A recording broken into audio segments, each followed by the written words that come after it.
darán, existe una fuerza que se llama la fuerza Quds.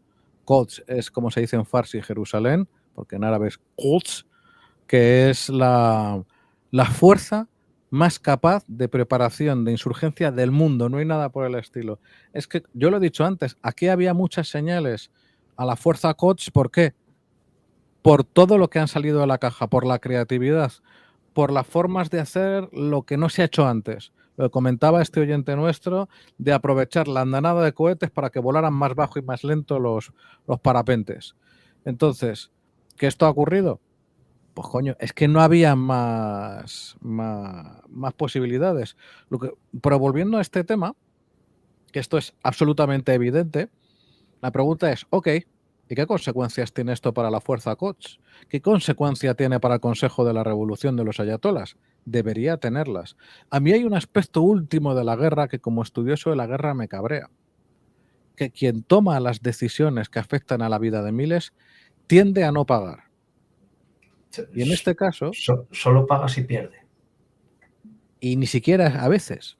Pero efectivamente, no, solo paga si pierde, generalmente sí. Ok, pero en este caso pierda o no, es sí, porque aquí Irán no perdería, pase lo que pase con la guerra. Bueno, me Estas refiero personas... a rendición incondicional, a Correcto. disolución del Estado, a captura de todo el organismo. O sea. Así es. Deberían pagar. Quien ha apoyado esto debería pagar, pero no por la moralidad que debería pagar porque qué mal. No, no, no. Algo mucho más práctico, mucho más skinneriano. Has hecho algo que ha tenido unas consecuencias. Ok, siguiente ronda. Las consecuencias para ti son 100 por. Tú y tú lo perdéis todo.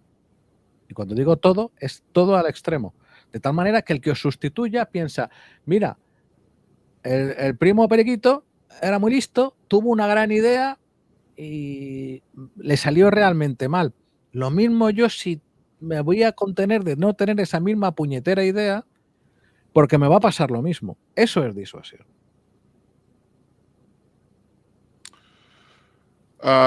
Bueno, auténticamente terrible. Noticia de ahora mismo, Hamás afirma estar bombardeando Ben Gurión, el aeropuerto.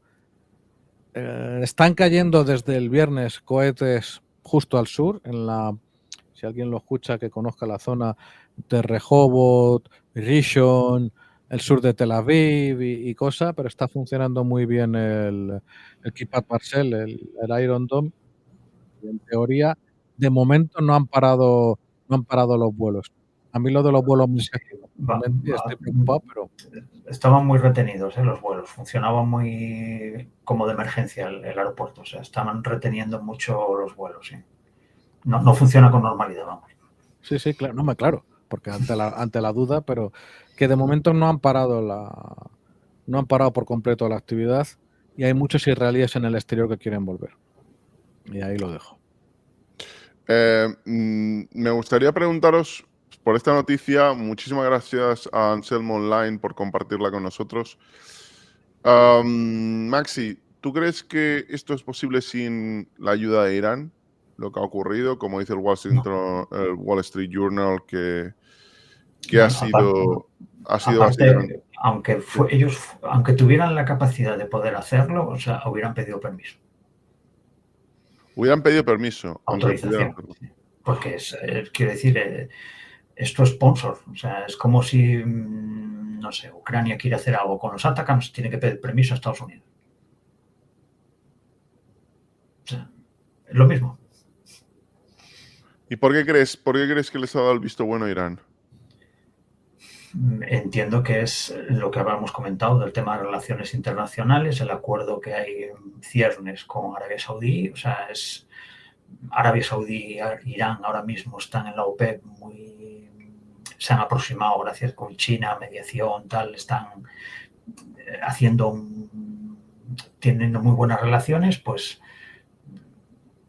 estos juegos de relaciones internacionales, o sea, han visto la oportunidad, yo creo, por esto que habíamos comentado de los problemas internos de Israel, y es precisamente esa disminución en la capacidad de tener apoyos internacionales para esta causa palestina o este partido jamás más radical dentro de todo lo que para no generalizar, por favor, que el pueblo palestino hay personas maravillosas y no se los podemos, hay que diferenciar muy bien, o sea que esto no es, pues estas personas, pues evidentemente habrán tomado esta decisión en este momento sabiendo que esto iba a tener muchas consecuencias.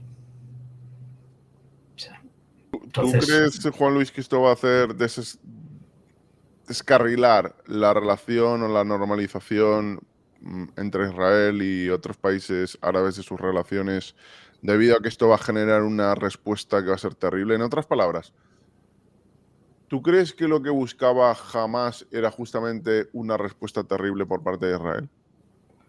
Desgraciadamente tengo cero dudas. Y no lo que buscaba Hamás, sino lo que le ordenaron los ayatolás hacer. Tengo cero dudas porque concluir los acuerdos con Arabia Saudí era endgame, era fin de juego para fundamentalmente para Hamás, pero era una severísima amenaza para Teherán, que es una cosa además súper retorcida y complicada porque al mismo tiempo había un cierto approachment, un cierto acercamiento entre Arabia Saudí y Teherán. Pero se jugaba varias bandas, Turcatar haciendo sus cosas, así por el LOL. El resultado de eso es que a corto plazo sin duda se va a parar. O sea, ahora mismo es que Bin Salman no puede firmar ningún acuerdo de paz porque su población se le echa encima.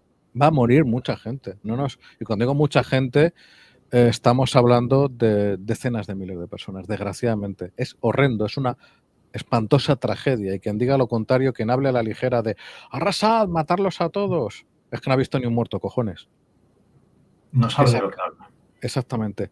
La mayor parte de la gente de ahí no tiene la culpa de nada, son víctimas. La mayoría de los que van a caer. Pero sea como fuere, veremos, de hecho, a ver, el acuerdo con Marruecos se va a mantener, porque no es lo que se dice muchas veces del tema de la venta de armas israelíes a Marruecos. Perdón, el principal suministrador de armas al Reino de Marruecos es Estados Unidos. El problema es que Israel ha apoyado la opción marroquí del Sáhara Occidental y con eso no se juega, que es un tema existencial para Marruecos. Yo tengo dudas sobre los acuerdos con Emiratos. No creo que se suspendan, pero habrá algún tipo de rollo de retirada de embajador o algo así. A ver, es que ocurre una cosa. Vamos a ver. Había Enrique Zimmerman, que es un periodista excelente, sefardí portugués, definió los acuerdos de Abraham como explicitar la relación entre dos amantes. O sea, el trato comercial entre empresas u organizaciones emiratíes e israelíes lleva ya décadas. En Arabia Saudí, con mucha persona interpuesta, también. Y además a todos les interesa, porque es una región de una serie de riquezas, tanto primarias como de capital humano, fuera de lo común, que no se aprovechaban básicamente por estupidez. El problema está en que precisamente esto ha sido una medida desesperada para tratar de descarrilar, o yo diría de manera realista, retrasar esos acuerdos. ¿Qué ocurre? Vuelvo otra vez. Fantástico, se lo encargas al tonto de la casa. Se lo encargas a gente que no tiene mejor idea detrás de lo que te ha costado. Esta operación no son semanas, estos son años, y no pocos. La gente que ha hecho esto se ha pasado ensayándolo años. Son gente de nivel top, a todos los niveles. Pero luego llega la normal, se viste, en vez de imitando a Papá Noel, se viste imitando a los del Daesh, rollo ninja negro, empieza a maltratar a la población, violar, hablar de esclavas, matar, y lo filma con su smartphone y lo publica. Pues la fantástica idea de origen se ha ido un poco a tomar por saco, porque si algo odian con todas sus ganas los países del Golfo y todos, excepto los más anormales, es el ISIS, porque el ISIS estuvo a punto de reventar la zona entera. Entonces, yo creo que a largo plazo la tendencia de momento no se va a cambiar, se va a retrasar. Aunque deberíamos tocar el escenario, y me gustaría saber vuestra opinión, de qué ocurre si Nasrallah le tocan el botón y tiene o decide intervenir desde el frente norte y lo abre. adelanto antes de lo que digáis. En ese caso, mi principal preocupación es base Cervantes y los 600 de los nuestros que están allí acantonados, que habría que sacarles a toda velocidad. Pero bueno. ¿Qué pasa si ataca por el norte Hezbollah? Que se complica muchísimo la situación, o sea, porque ya no tensionaría tanto a la capacidad de defensa del Estado de Israel, que pasaría a una pantalla superior, o sea, directamente, o sea, entonces, y la tensión internacional, o sea, se dispararía, o sea, sería muy peligroso. Sí, yo entiendo, insisto que es mi humilde opinión, que si no lo han hecho de forma conjunta, en el mismo momento, es porque no tenían esa intención. Entonces, tú te reservas una capacidad en función de qué es lo que pase. O sea, porque aquí nadie, no sé si me explico, somos estas personas que decir, nosotros no hay descerebrados al mando de las naciones, ni ejércitos, no hay tontos mandando. No sé si me explico, que nosotros podemos encontrarle pegas a los despliegues y hacer las cosas mejores que ellos. Vamos a ser un poco humildes, hombre, que entiendo que las autoridades que mandando en los distintos países se miden muy bien de lo que hacen y lo que no hacen y hasta dónde pueden llegar. Y lo que no sabemos es hasta dónde va a llegar Israel en la respuesta. Me gustaría plantearos además una cuestión que... Antes de pasar a eso, perdóname, sí. Jordi, sí. Me gustaría cerrar el tema del Frente Norte, que ahí Maxi la has clavado.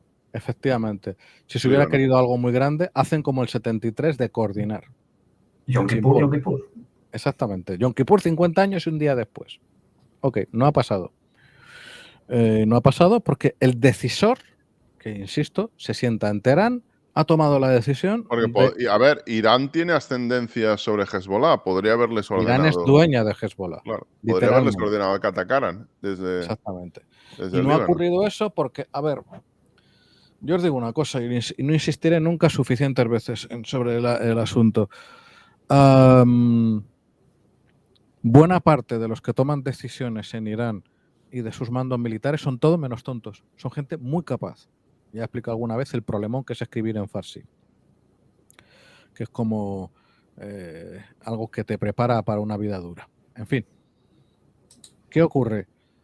Imaginemos que la amenaza no es tal, porque de momento ha habido una amenaza. Ha dicho Nasrallah que ha hecho trasladar por mediadores egipcios que como se entre en fuerza por tierra, lanza un ataque. ¿Qué significaría lanzar un ataque? No se lanzaría por tierra porque primero está UNIFIL, nuestra fuerza de interposición de la ONU francesa y nuestra, y segundo porque no tienen esa capacidad. Lo que han ido acumulando en la teoría es un arsenal de cohetes de distintos alcances y mejorados, todo tecnología iraní. Cuidado con esa tecnología porque ahora mismo es top, no por nada la quieren comprar los propios rusos, ¿quién lo diría? Que no solo tiene el alcance de 2006, yo por cierto decir que yo estaba en 2006 cuando caían los cohetes, pero bueno, estaba más abajo, a mí mi vida no me afectó en absoluto, me refiero que fue vida normal para mí, sino que afectaría, casi lo mejor es explicarlo por un mapa porque si no vamos a liar un pelín. A ver, vuelvo a compartir, perdonadme. Compartir. Aquí sí, es vemos... que Israel es una nación que no tiene profundidad estratégica, o sea, pues sí. Es una nación muy pequeña y no se puede permitir el lujo de hacer maniobras de repliegue ni nada, o sea, es acción-reacción, o sea, no. Y insisto, tienen un riesgo existencial si pierden. No es lo mismo que si pierde una nación normal la guerra, o sea, ellos están en un sitio rodeado de comunidades que no les quieren allí. O sea, eso está cambiando, Maxi, y te lo digo con conocimiento de causa. Para empezar, la mayoría de la población cristiana se ha dado cuenta, sobre todo después del Daesh, de con quién se jugaban las castañas. han empezado los chicos a servir en Tzahal, se dan cuenta de que sus hijos y sobre todo hijas pueden llevar una vida normal dentro de Israel, siendo ciudadanos israelíes de primera, cosa que sus primos que viven en la zona palestina un poco mal. En segundo lugar, los drusos de toda la vida aquí son fieles al Estado de Israel, sirven en el ejército toda la vida. Y en tercer lugar, No te vayas del micro, por favor. No te vayas del micro. perdón por las veces que me está Los pasando. drusos, cuidado con los drusos porque, bueno, es que es una comunidad que algún día habría que hablar de ella. En fin, pero bueno. Son gente que tiene unas creencias extremadamente peculiares, pero son fieles a la nación en la que habitan. Yo he estado un poquito con drusos. Así es, son fieles a la nación en la que habitan. Totalmente, pero es que parte de la población musulmana, no solo de los árabes del 48, que fueron las jabulas que se declararon fieles al Estado de Israel y que se les ha dejado vivir tranquilamente dentro del territorio, dentro de la línea verde, sino otra gente en zonas un poco más chungas, como por ejemplo Al-Fahim, aquí, ¿vale? Y la población, parte de la población musulmana de Afula y tal, pues se han dado cuenta, la gente con cabeza o que tiene, bueno, pues que tiene un poquito de criterio y practicidad, que tienen más posibilidades de desarrollo económico y vivir en paz dentro de, aprovechando su pasaporte como ciudadanos israelíes. No es, las cosas cambian siempre. Bueno, pero a ver, volviendo al tema que os comentaba, vamos a ver. Aquí está la frontera, que los que habéis pasado por Unifil, pues os sonará Rosh Hanikra, es un sitio precioso, por cierto. Y aquí, esto es la zona norte del país. Voy a hacer un poco de zoom out para que se vea dónde afectó más el lanzamiento de cohetes. Básicamente es desde Haifa hasta la costa norte del Kineret, del Mar de Galilea, y más o menos sería esto, ¿vale? Acre también está aquí. Bueno, está Cafarnaum, que sonará, y Tiberíades, también le atizaron bastante. Pero más allá de abajo, incluido Nazaret, cayó relativamente poco. Vale. Ahora, si medimos las distancias, pues si os fijáis, afectó a lo que era la zona exclusivamente norte del país, una zona agrícola interesante, pero que no vive, o sea, la población del país se concentra aquí. Aquí vive más de la mitad del país, ¿vale? Los nuevos cohetes guiados o misiles, según como lo queráis pensar, en teoría llegan de sobra desde las lanzaderas, que están unos cuantos kilómetros detrás de la frontera, a Tel Aviv y a Jerusalén. Y en teoría, algunos de esos misiles van a llegar a Beersheba y lo que está debajo de Beersheba, que sonará el nombre, Dimona. La central nuclear, ¿eh? Así es. Entonces, el problema es, si los misiles atacaran solo aquí, hay Kippat Barcel, hay Iron Dome que protegería Haifa, protegería Acre. Hay ya un problema, porque por ejemplo, los cohetes de Gaza, pues tienes que proteger relativamente poco, fundamentalmente Ashdod, Ashdod aquí, Ascalón aquí, Tel Aviv y su conurbación sur por aquí, y ya está. Aquí habría que proteger mucho más. Hay, pero se pondría muy al límite el sistema. El problema es cómo baje hasta Netanya, cómo baje hasta Cesarea, a Farsaba.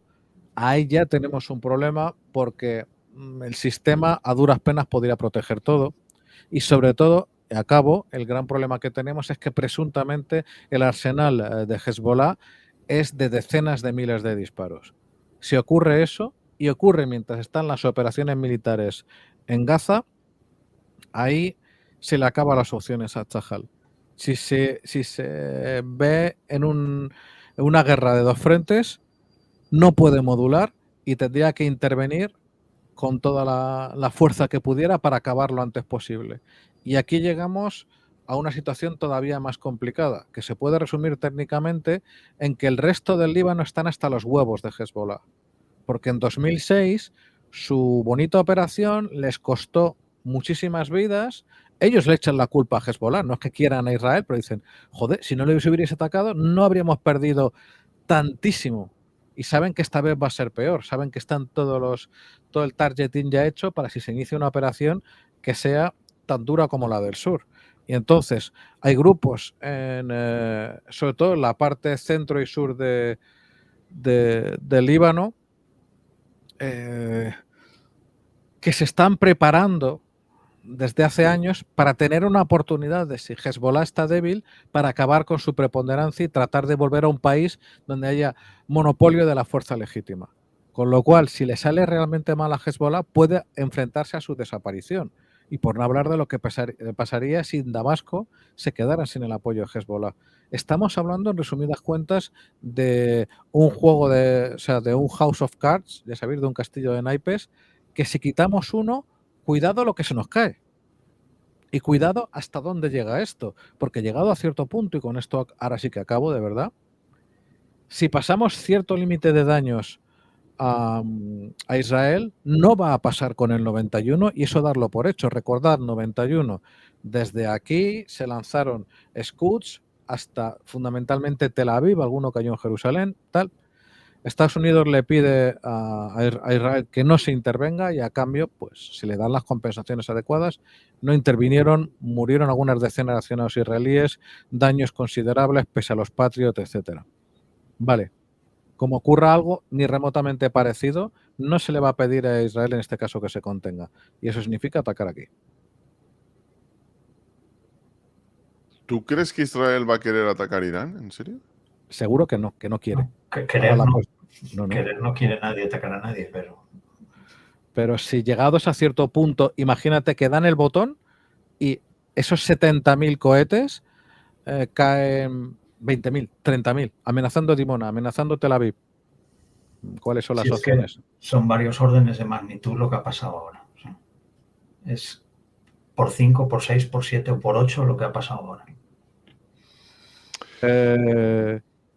De información de momento sin confirmar, es posible que esté habiendo un ataque contra Dimona. Voy a empezar a leer ahora mismo, porque eso ya sí que estamos hablando de palabras mayores. A ver. Bueno, en teoría los reactores están... No, los reactores están protegidos, pero bueno, a ver. De momento están llegando de algunas cuentas de que algunos de los paragliders llegaron relativamente cerca. Está por confirmar. Pero que llegaron a Beersheba, que está justo, bueno, que está muy cerca de Dimona, sí. En cualquier caso, aquí no hablamos de un paraglider, sino que alguien tirara un cohetazo. Como bien has explicado, Maxi, la central está profundísimamente blindada y protegida, pero ¿en qué situación pondría al decisor israelí? ¿Qué va a hacer? ¿Cómo para eso? Pues creo que solo hay una manera.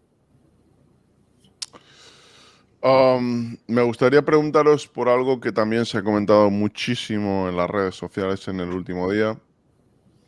Yo no lo tengo nada claro, y es la posible relación de Rusia con, no sé, ha azuzado Irán para generar caos, para extender el conflicto. Yo voy a dar mi explicación porque creo que eso no es así, ¿eh?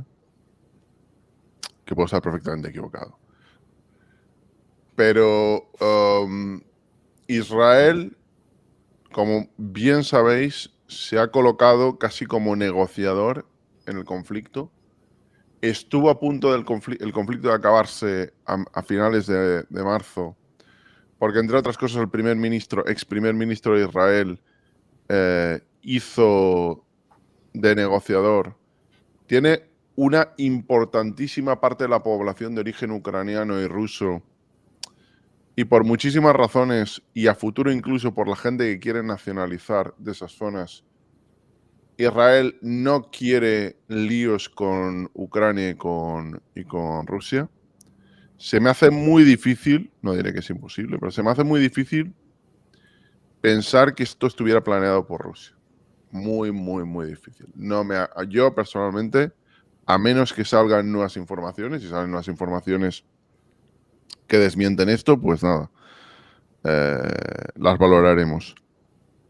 Pero yo no veo a Rusia metiéndose aquí y arriesgándose a que Israel apoye a Ucrania. No sé, ¿tú cómo lo ves, Juan Luis?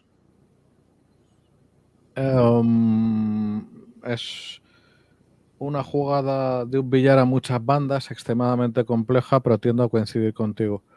O sea, yo creo que el caos que más le conviene a la Federación Rusa y a Putin y su corte es en lo que afecta a Europa.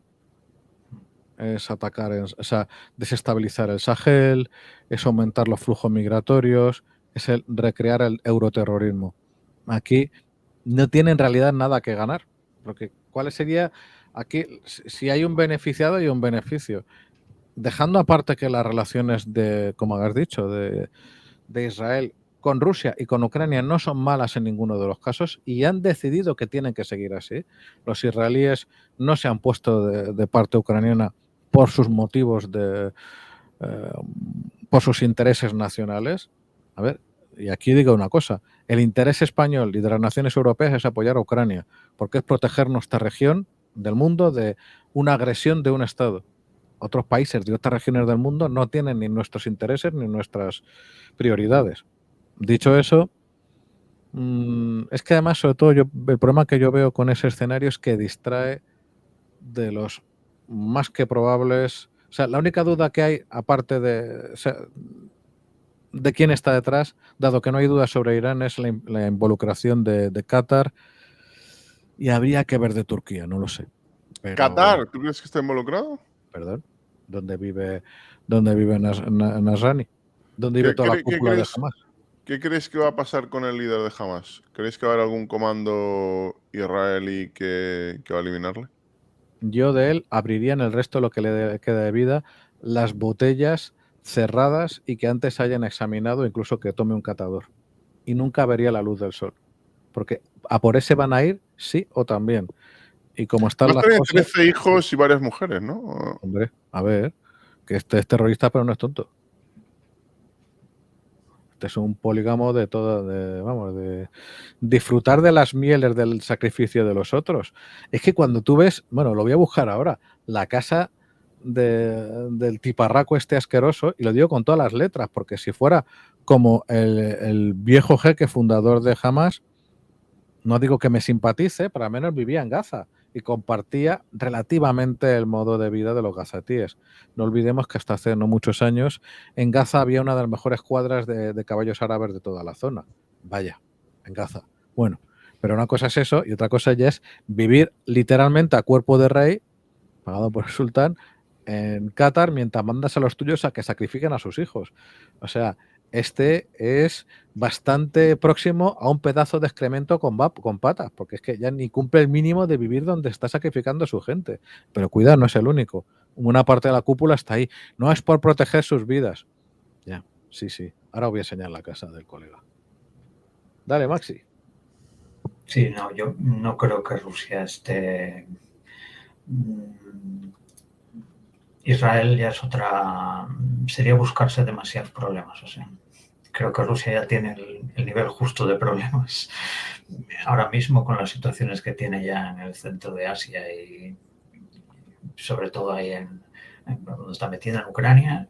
Y lo que decía Juan Luis, o sea, ellos seguramente de focalizar es sobre Europa, que es la que puede pivotar un poco en el apoyo a material más que nada, de armamento y económico a Ucrania. O sea, pero básicamente por el tema de la desestabilización. O sea.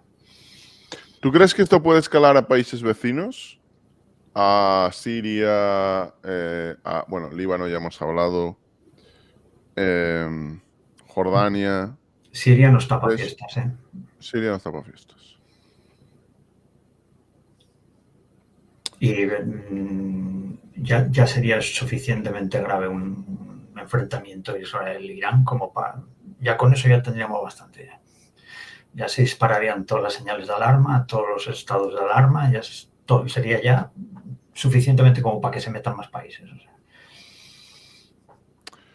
Wow. Bueno, lo de Janilla es cierto.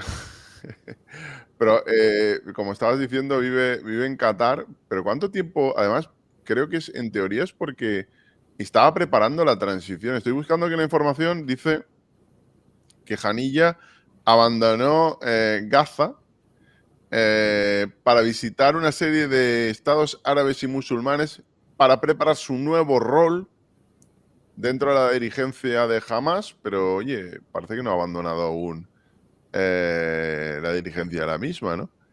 Ya te lo digo Tenía yo. que haber sido Mahmoud Abbas, ¿no? El que le sustituyera, no ha ocurrido.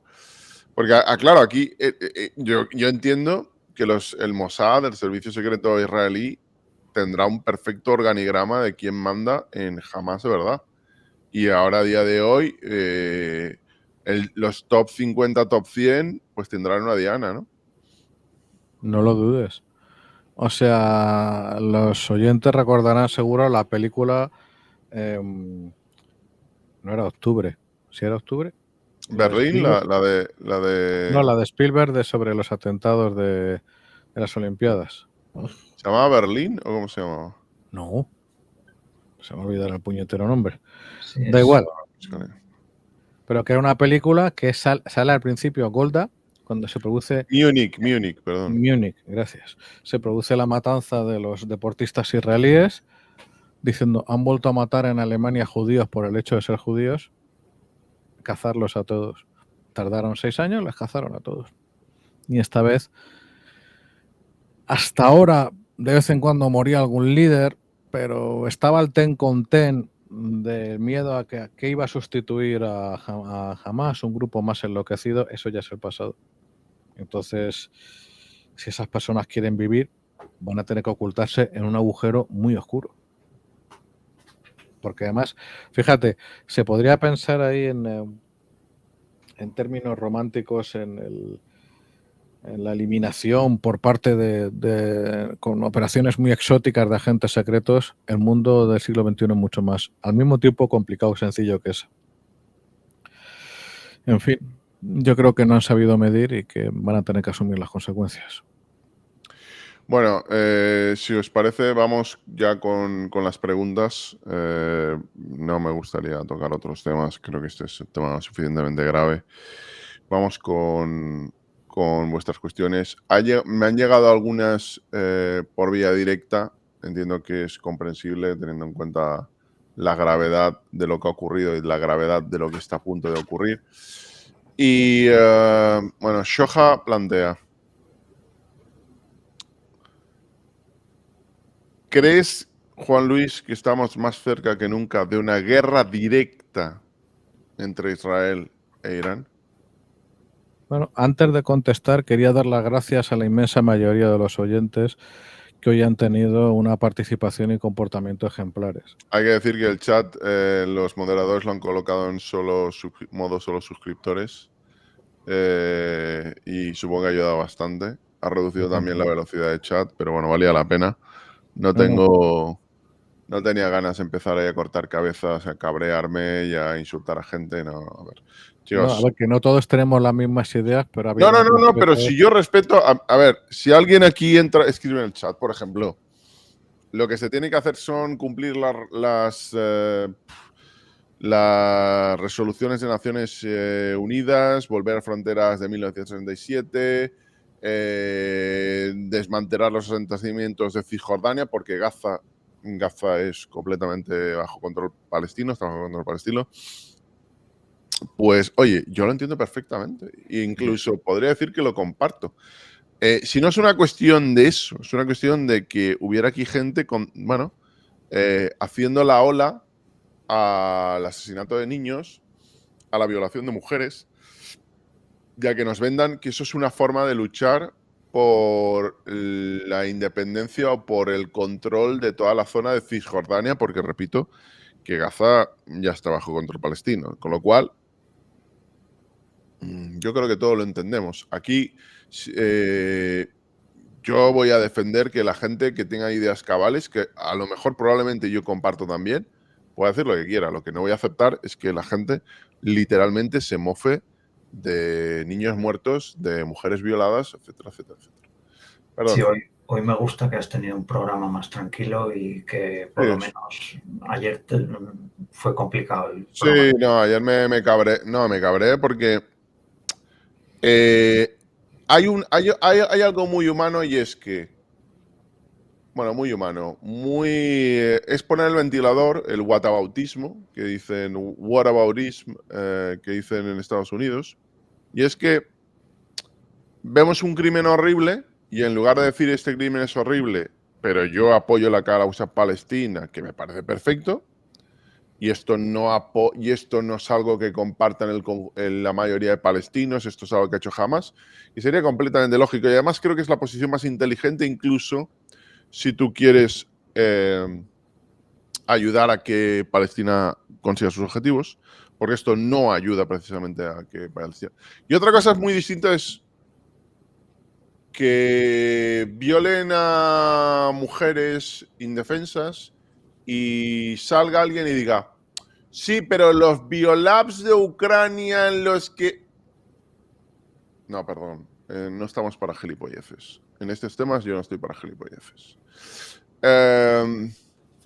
Bueno, Juan Luis, no sé si querías, al final has respondido ya, no... Muy fácil. Es La guerra entre actualmente es realmente improbable ahora, a día de hoy, una guerra entre Irán e Israel.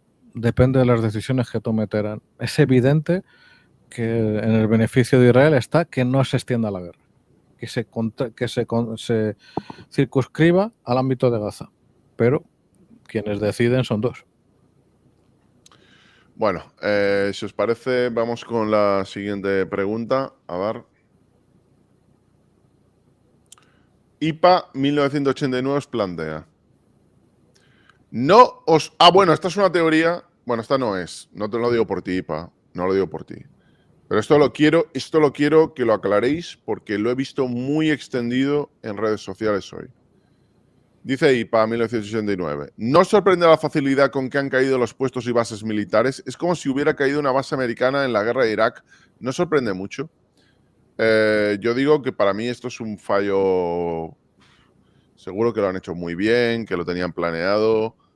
Pero vamos, teniendo en cuenta lo que ha ocurrido en la guerra de Ucrania, en la guerra entre Azerbaiyán y Nagorno-Karabaj, yo creo que lo de los drones tendría que haber estado controlado, tendría que haber habido posiciones inhibidores y creo que los van a colocar.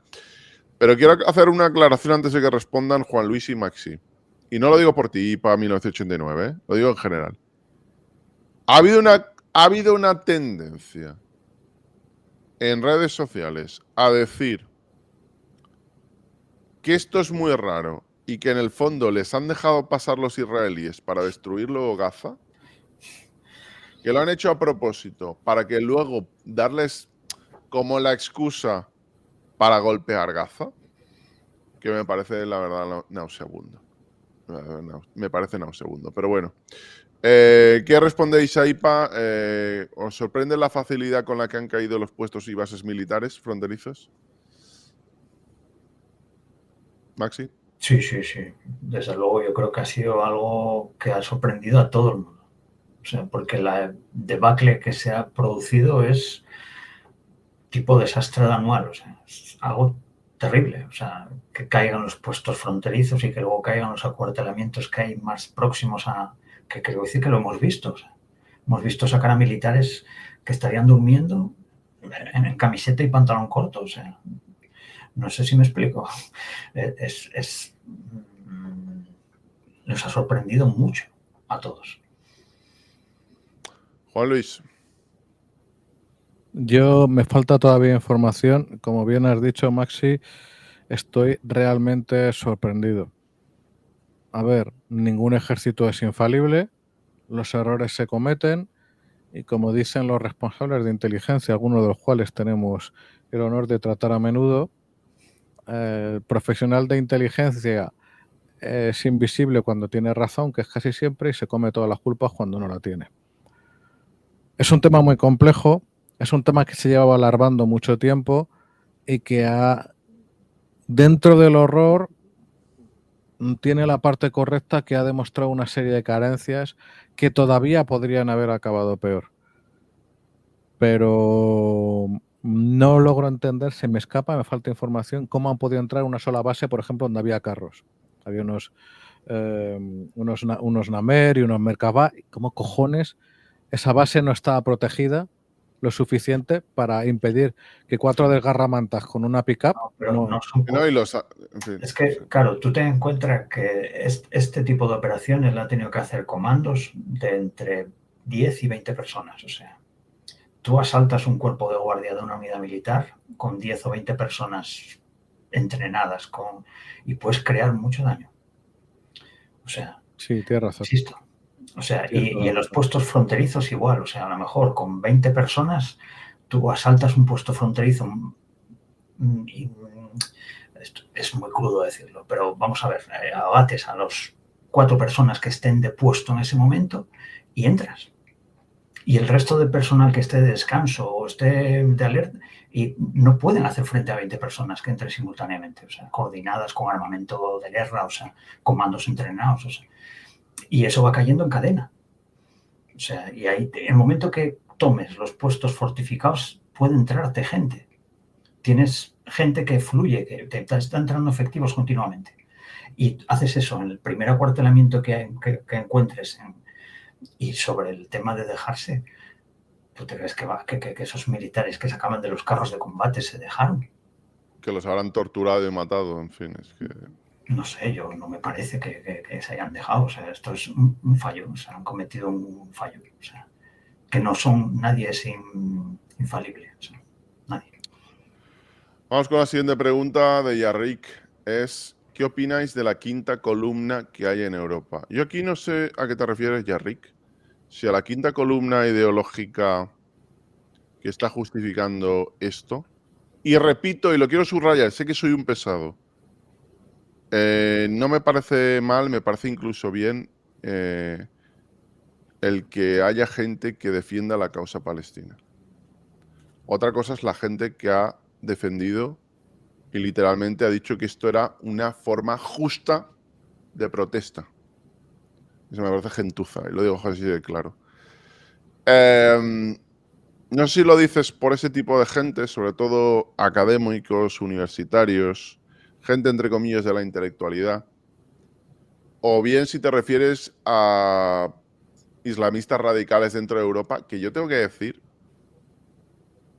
supongo que te refieres a la cuestión universitaria, porque islamistas radicales relacionados con, no sé, de alguna forma con Palestina, de verdad, no recuerdo, y ahora siempre son cosas mucho más, digamos, relacionadas con el ISIS, con Al-Qaeda, otro tipo de conexión, porque en Europa hay una gran simpatía por la causa palestina. Creo que en muchos países,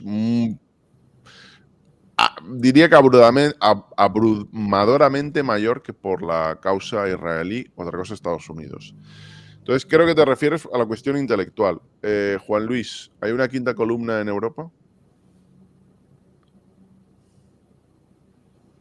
Lo que creo es que hay personas,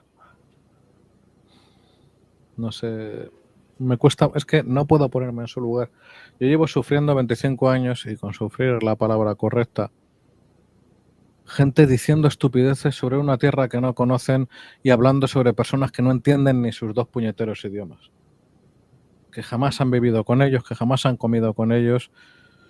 Lo que pasa es que esto ya es ir a mayores. O sea, mira, a tomar por el culo. Lo voy a compartir y ya está. Vale, a la mierda. No te busques ningún problema legal porque no vale la pena. No Ni vale la para pena, esto, ¿eh? ni para esto ni para el canal, perdóname. Vale. No, y te lo digo más por ti, porque yo puedo borrar el vídeo y lo digo por ti. No te preocupes, porque lo que voy a compartir no hay nada de sangre ni nada malo. Es solo un recordatorio de lo que están apoyando esas personas. Un segundo. Ahí está. Cuando quieras. ¿Ya? Sí, se ve. Vale. Esta familia, los papás y los 3 nenes han sido degollados en el kibutz. Espérate que voy a mirar el nombre. Me lo he olvidado. El kibutz Nir Oz. Se llamaban Tamar, Jonathan, Shahar, Arbel y Omer, que tenía 4 añitos. Las 2 nenas eran gemelitas de 6 años. O sea, esta gente las han degollado gente de Hamas. Entonces, si se me pregunta por la gente que esta noche en la Puerta del Sol se estaba manifestando por Palestina, estaban celebrando la muerte de estos niños y de sus papás.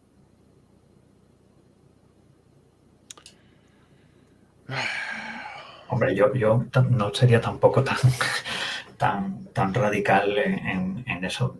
Yo entiendo que hay gente que ideológicamente se ve muy cerca de las posiciones políticas tradicionalmente, que ha habido aquí mucho apoyo por la causa árabe, esto viene de muy atrás, ya viene desde la OLP, o sea, quiero decir, o sea, que esto ya hay muchos años pero evidentemente, o sea, yo tampoco creo, Juan Luis, que las personas que se manifiesten estén precisamente manifestándose para festejar eso, ¿me entiendes? O sea, yo entiendo que es muy doloroso, o sea, que en estas circunstancias no sea nítido el mensaje de que esto es inaceptable, o sea, de que este tipo de actos no tienen pase. Es que, Da Max, igual que hubiera sido muy que no haga, o fácil. sea, Es que hubiera sido muy y que fácil apoyas decir hasta exactamente eso que el has dicho tú. ensimismamiento a la causa palestina. O sea, tienen toda pero esto no. Esto no. Es que hubiera sido muy fácil decir lo que has dicho tú. Nosotros apoyamos la causa palestina, condenamos los actos terroristas de hoy. Tú no puedes salir y decir que esto es una forma justa de resistir en Gaza la ocupación que no está. Pero bueno, independientemente de eso, matar a niños de 4 años, degollarlos, violar a mujeres, de verdad, eso es una Yo forma. entiendo que esto es muy duro, porque esto nos afecta. No, que Es es decir, gentuza, hombre, que es si me gentuza. afecta a mí, Sí, o sea, imagínate a gentuza. Juan Luis. O sea, es normal que esto No, afecte. es que, mira, ahora mismo en la Puerta del Sol, al lado de donde yo me he criado, hay una manifestación con banderas palestinas y gritando por Palestina libre. ¿De verdad que estamos completamente seguros que esas personas no apoyan el asesinato de familias de judías por el hecho de ser judías? No, yo no creo. Pues con todo respeto mayor, yo no. Ahí discrepamos. O sea, algunos de ellos, es más, afirmo que sí están contentos de que se maten judíos. Puede ser que sea un ingenuo, puede ser. Un mal pensado, pero No te vayas del micro, por en estos favor. momentos, sacar esas banderas y dar esos gritos con lo que está pasando, con casi 1000 muertos encima de la mesa y de esas formas, transportando el cuerpo de una chavalita, riéndote de él, escupiendo y demás, no es el momento de esas banderas. Y quien lo hace se está posicionando del lado de la gente que ha cometido esos crímenes. Vamos a la siguiente pregunta de Quicote. ¿Y el Mossad no era el mejor servicio secreto del mundo? ¿Papelón del Mossad? Bueno, dale, Maxi. Aquí ha fallado todo. Claro, es que esto no es que han tirado 3 petardos, con perdón, Aquí ha fallado todo. Esto se ha planeado durante mucho O tiempo. sea, servicio de información, alerta temprana, preparación, nivel de alerta de las unidades, o sea, ha fallado todo. Yo no voy a disculpar ni nada por el estilo, no soy quien para empezar, soy un simple civil y con conocimientos limitados. Pero diré, la gente de Hamas y en general estos círculos no emplean medios electrónicos, han aprendido a no hacerlo, sin excepción, porque saben lo que va a pasar. En segundo lugar, había mandos intermedios del Mossad que estaban advirtiendo de esto desde hace meses y salía en prensa y diciendo, cuidado que se detectan indicios que apuntan a un aprovechamiento por parte del enemigo de esta situación de debilidad. No, para un oficial de los servicios de inteligencia hay algo peor que equivocarse, que es tener la razón, decirlo y que no te hagan caso, porque aquí había otras cosas en las que ocuparse. Sí, ¿A qué es te que refieres? a Perdón. veces, ¿Cómo que? a veces, ¿sabes qué ocurre? Que no basta con que tú tengas la información, sino que a quien se la das, Eso es. la interprete y haga uso eficiente de ella. Porque a lo mejor tú le das la información y no la usa, porque no quiere, o porque no le apetece, o porque tiene otros planes. Es que además ha coincidido con un reciente aumento de los choques y el conflicto, concretamente en Jenin, en Cisjordania. Había mucha gente, o sea, sobre todo eran fundamentalmente soldados del Magaf, de la Guardia Territorial, pero también de algunas unidades adicionales para parar lo que empezaba a estar pasando. Pero hay un punto que no se puede negar. Sí ha habido un gran fallo de inteligencia. No pensemos en Mossad porque es un servicio de acción exterior. Es la inteligencia conjunta la que ha carecido de indicios para evaluar la amenaza a tiempo. ¿Y saber lo que pasa? Primero, es una gran lección de que jamás, bajo ninguna circunstancia, se debe menospreciar al enemigo y más vale pensar que tiene más capacidades que tiene menos. Y segundo, y siendo yo quien soy, pues precisamente he de hablar un poquito a favor de la inteligencia humana y su papel imprescindible, inteligencia en el sentido militar, en las operaciones futuras. Israel disponía de un recurso que no podemos ni soñar en la teoría para operaciones militares, que es el sistema de gestión de campo de batalla Fireweaver. Es un recurso asombroso, no ha servido para esto. Con lo cual, lecciones aprendidas. Sí he de decir una cosa, lo que mejor hacen sin lugar a dudas las Fuerzas Armadas de Israel y sus servicios de seguridad es aprender las lecciones porque saben que no tienen oportunidades infinitas. Y aquí van a caer muchas cabezas. Ya, yo tengo bola de cristal sobre esto, os digo lo que va a pasar. El primer ministro es el ministro de Defensa. Veremos lo que pasa con Bibi, ahí va a haber un acuerdo complejo. Buena parte del gabinete y todos los jefes de Estado Mayor de Tierra, Mar y el Matkal van a dimitir cuando acaben las operaciones.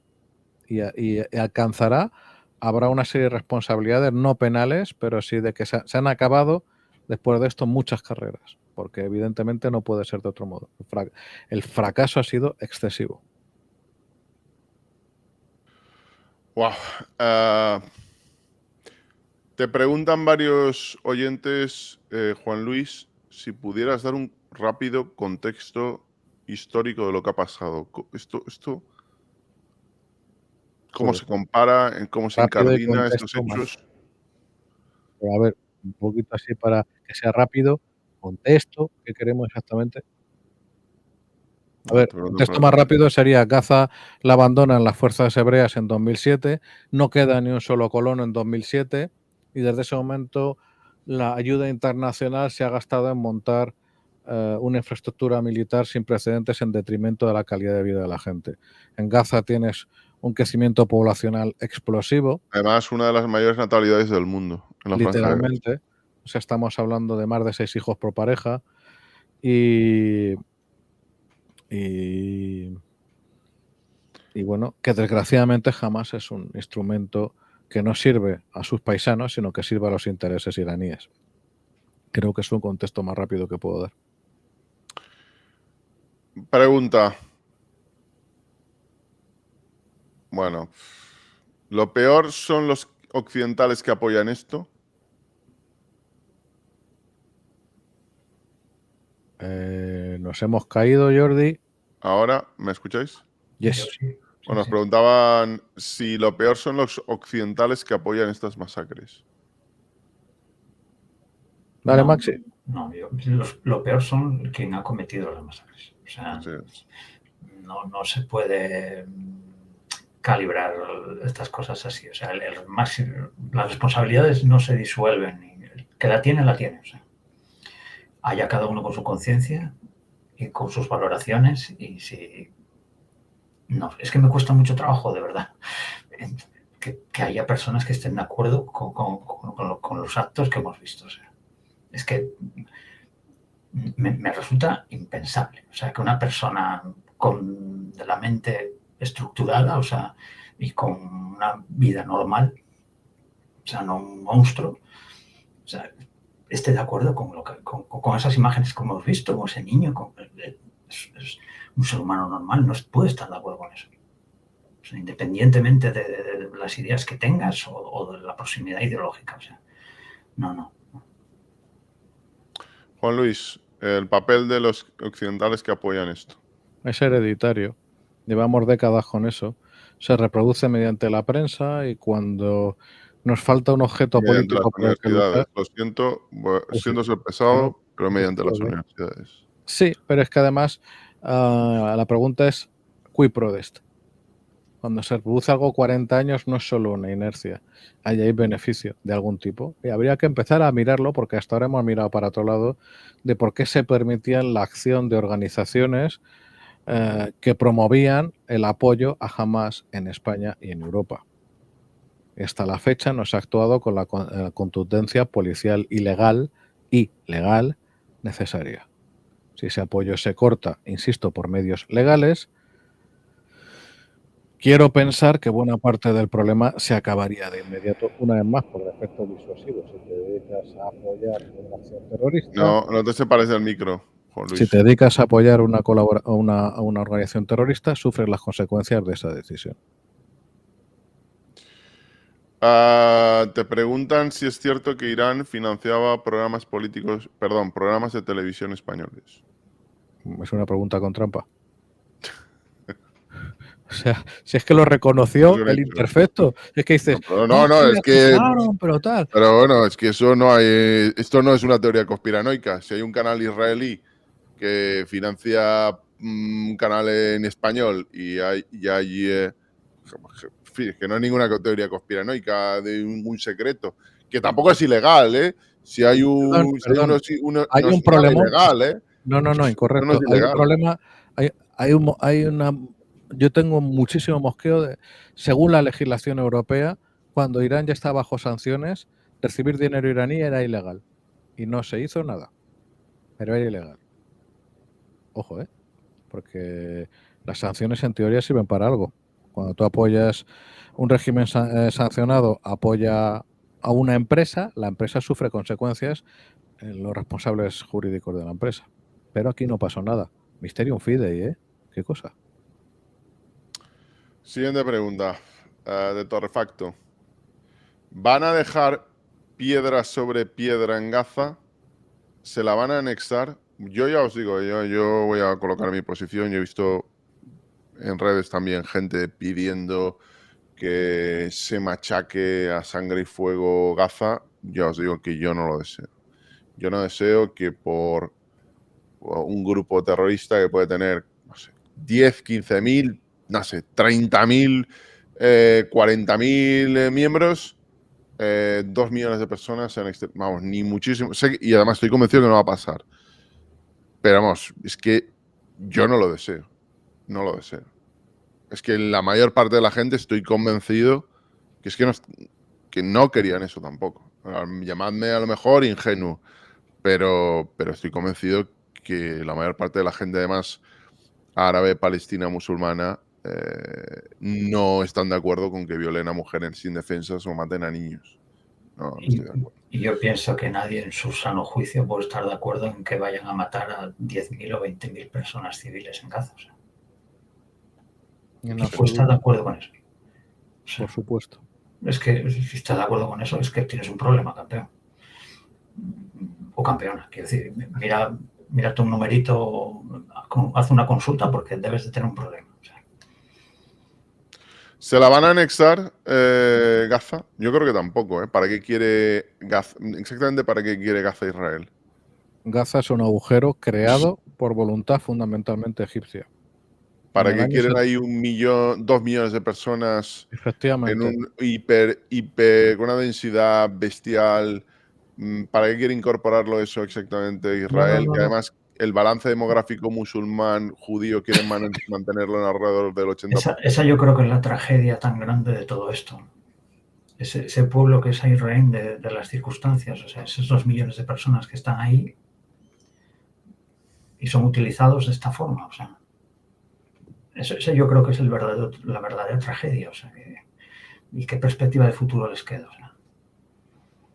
Pero es que antes de esto, Maxi, porque cuando se consintió que esto fuera así, o sea, pensarlo, a los que sean madrileños, imaginad que el sur de la Comunidad de Madrid se convierte en país independiente completamente bloqueado en sus fronteras.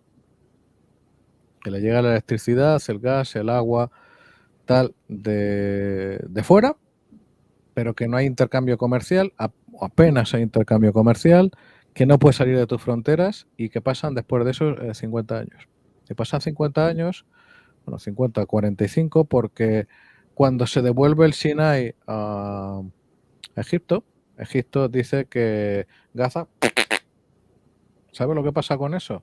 Que cuando pasan 45 años, eso que económica y financieramente es totalmente insostenible, que solo funciona por la ayuda internacional, de esos 2 millones de personas, no me atrevería a poner una proporción exacta, pero con bastante probabilidad, más de la mitad son literalmente inempleables porque no han podido trabajar en su vida, y no porque sean unos vagos, porque sean unos paguiteros, porque no había dónde trabajar ni de qué, no tienen cualificación profesional. Y luego voy a una cosa más horrible todavía. ¿Habéis visto a esos niños acosando al pobre niñito de 6 años? A esos niños desde el kindergarten le han estado envenenando con fiestas de fin de curso, simulando ser sahidun, simulando ser mártires, con explosivos de cartón, con rifles de juguete, nos vamos a sacrificar y vamos a ir al cielo. Y eso es desde que nacieron, en muchísimos, desde escuelas infantiles, primarias, secundarias, etcétera. A esas personas que se les han envenenado los corazones, ¿qué futuro pueden tener fuera de esa franja? O sea, no, pensadlo. Imaginad que finalmente acabaran en Egipto. ¿Estamos seguros que buena parte de esa gente sería empleable mágicamente? ¿En qué les pondrían a trabajar? ¿Y no serían un riesgo político de primerísimo nivel para el gobierno egipcio? Es una pregunta retórica, evidentemente que lo serían. No hay remedio. O sea, es una tragedia sin precedentes porque hubo gente que apalancó a esa población para utilizarla contra Israel como una especie de arma poblacional demencial y repulsiva. Se jugó con... Mira, pero perdonadme, nos vamos mucho más cerca, nos vamos a Tinduf. ¿Os suena Tinduf? Claro que sí. Es donde están desde hace casi 50 años, 48, los refugiados saharauis. ¿El gobierno argelino les ha dado nacionalidad? ¿Les ha dado empleo? ¿Les ha permitido moverse del Tinduf? No. Están secuestrados allí ya por la tercera generación para que sirvan de arma poblacional contra Marruecos. Como viva esa gente, su futuro profesional, su futuro de todo tipo, importa menos que nada. Esa es. ¿Tú crees que, y por favor, como te digo, no te alejes del micro porque de lo contrario se va el audio? Tío. Juan Luis, ¿tú crees que Israel va a anexionarse Gaza? Yo veo que no. Imposible de todo punto. ¿Para qué la quiere? No, Para no, nada. no. O sea, es que en realidad una posible solución que se intentó hace años sería repartir la población entre diferentes países árabes. Coño, perdón. Que anexionarla entre diferentes países árabes. Lo Pues suyo es que imagina. continúe siendo Palestina como hasta ahora, Pero ¿cómo? que se abra la frontera con Egipto, que haya comercio, y Israel, si quiere cerrar su frontera con Gaza porque no tienen buena relación, pues que la cierre, ¿no? Oye, Eso pero debería ser lo ya, que, pero lo que vamos a tendría. abrir otro melón ya que estamos. Vamos a volver a compartir el mapa, que los mapas los harán Sí. libres, o No, al no, y menos nos hacen aquí entender. hay un mapa. Mira, ahí tenéis la franja de Gaza. Ah, pero esto Esta es es la mejor. frontera con Egipto. Bueno, Sí. aquí. Perdóname, comparte cuando puedas. Ahí. Vale. Aquí tenemos el territorio del 67. Estas pequeñas Que franjas es de a aquí. lo que parece que las Naciones Unidas y algunos países árabes como Arabia Saudí querrían que se cerrara el acuerdo de paz definitivo, volver a las fronteras del 67 con Jerusalén, Jerusalén de capital del Eso se Estado. ofreció en 2001, reventaron el acuerdo Arafat Mira, ese ha sido el momento, creo que fue con Barak. Barak, con Ehud Barak. Es creo que la única vez que se estuvo cerquísima de la paz. Cerquísimo. Y Y lo no reventó. entiendo, porque al final lo que además Ehud Barak se la jugó, porque los radicales Literalmente. islámicos no querían, los radicales judíos no querían. Ehud Barak, creo que el acuerdo era que iban a desmontar la práctica muchísimos de los asentamientos en Cisjordania, Así es. iban a dar un equivalente en el sur. Eso es. Aquí. Les iban a dar esto. Se iban a dar para hacer la franja de Gaza más, digamos, más viable. Eso es.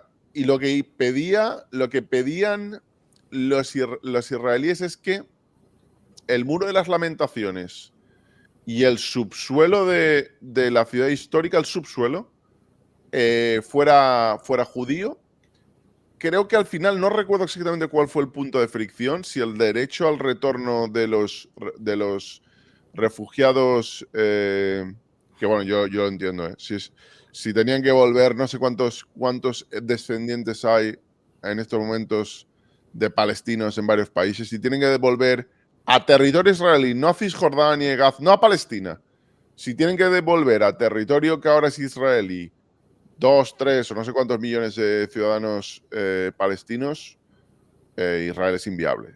Israel probablemente es inviable. Entonces, al final yo no recuerdo exactamente por qué se rompió, pero se estuvo muy cerca de la paz. Y creo que Bueno, fue un pues se error rompió tremendo. y eso no fue un error. Se ¿Por qué crees rompió que y falló aquí? no falló.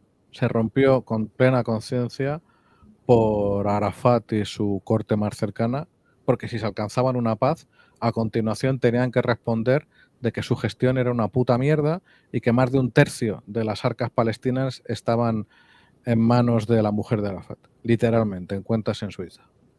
Si ya venía la paz, ¿cómo se podía justificar el despropósito y el robo brutal de la autoridad palestina? Es más, el tema el derecho de retorno, yo te haría una pregunta muy sencilla. Mira, vamos a mover en el mapa y nos vamos a aquí. ¿Qué derecho al retorno tienen los alemanes que vivieron aquí 7 siglos? ¿Qué derecho No, al o retorno? los griegos que en los años 20 fueron... No, exactamente por los claro, mismos años, perdóname, que la Primera Guerra, la del 47-48. ¿Qué derecho al retorno tienen los alemanes que vivían en Sudetenland? ¿Qué derecho tienen los que vivían en Pomerania y Silesia? Pues ya lo sabemos, ¿no? Entonces, la historia no tiene vuelta de hoja, eso no se iba a producir y haber entregado Jerusalén además lo que has dicho del subsuelo de Jerusalén, es una historia, porque el monte del templo que está aquí detrás mío, ¿vale? El monte Sión, debajo tiene el resto arqueológico del primer y del segundo templo. Y lo detiene, a lo mejor me he pasado ampliando al tiempo presente, porque está denunciado y hay pruebas abrumadoras de lo que ha hecho el Waqf. Esto es el monte del templo, ¿vale? Está aquí, Temple Mount, aquí está Al-Aqsa, aquí está el Domo de la Roca, etcétera. Vale. Bueno, aquí lo voy a poner para que se vea un poquito mejor. Pues lo que llevan haciendo más de 20 años es cavar cada vez que les peta y tirar el resto arqueológico como cascote y cae aquí. Porque ni siquiera se molestan en llevarlo lejos para que no moleste. Lo tiran como diciendo, pues ahora vas y te jodes. Y ese interés del subsuelo era recuperar lo que no se ha podido recuperar, por ejemplo, o sea, aquí sí se ha recuperado, aquí hay un túnel que se ha hecho excavaciones y se han encontrado, imagínate, material 2000, 2500 años, 3000 años, aquí está la ciudad Ir-David, la ciudad de David, donde hay un parque arqueológico absolutamente fascinante. Aquí están también restos de la vieja ciudad. Pero lo que se iba a devolver, para verlo en el mapa, básicamente iba a ser, por aquí más o menos está la división entre el barrio musulmán y el barrio cristiano. Ellos dicen que también es barrio musulmán, lo digo para los que seáis cristianos.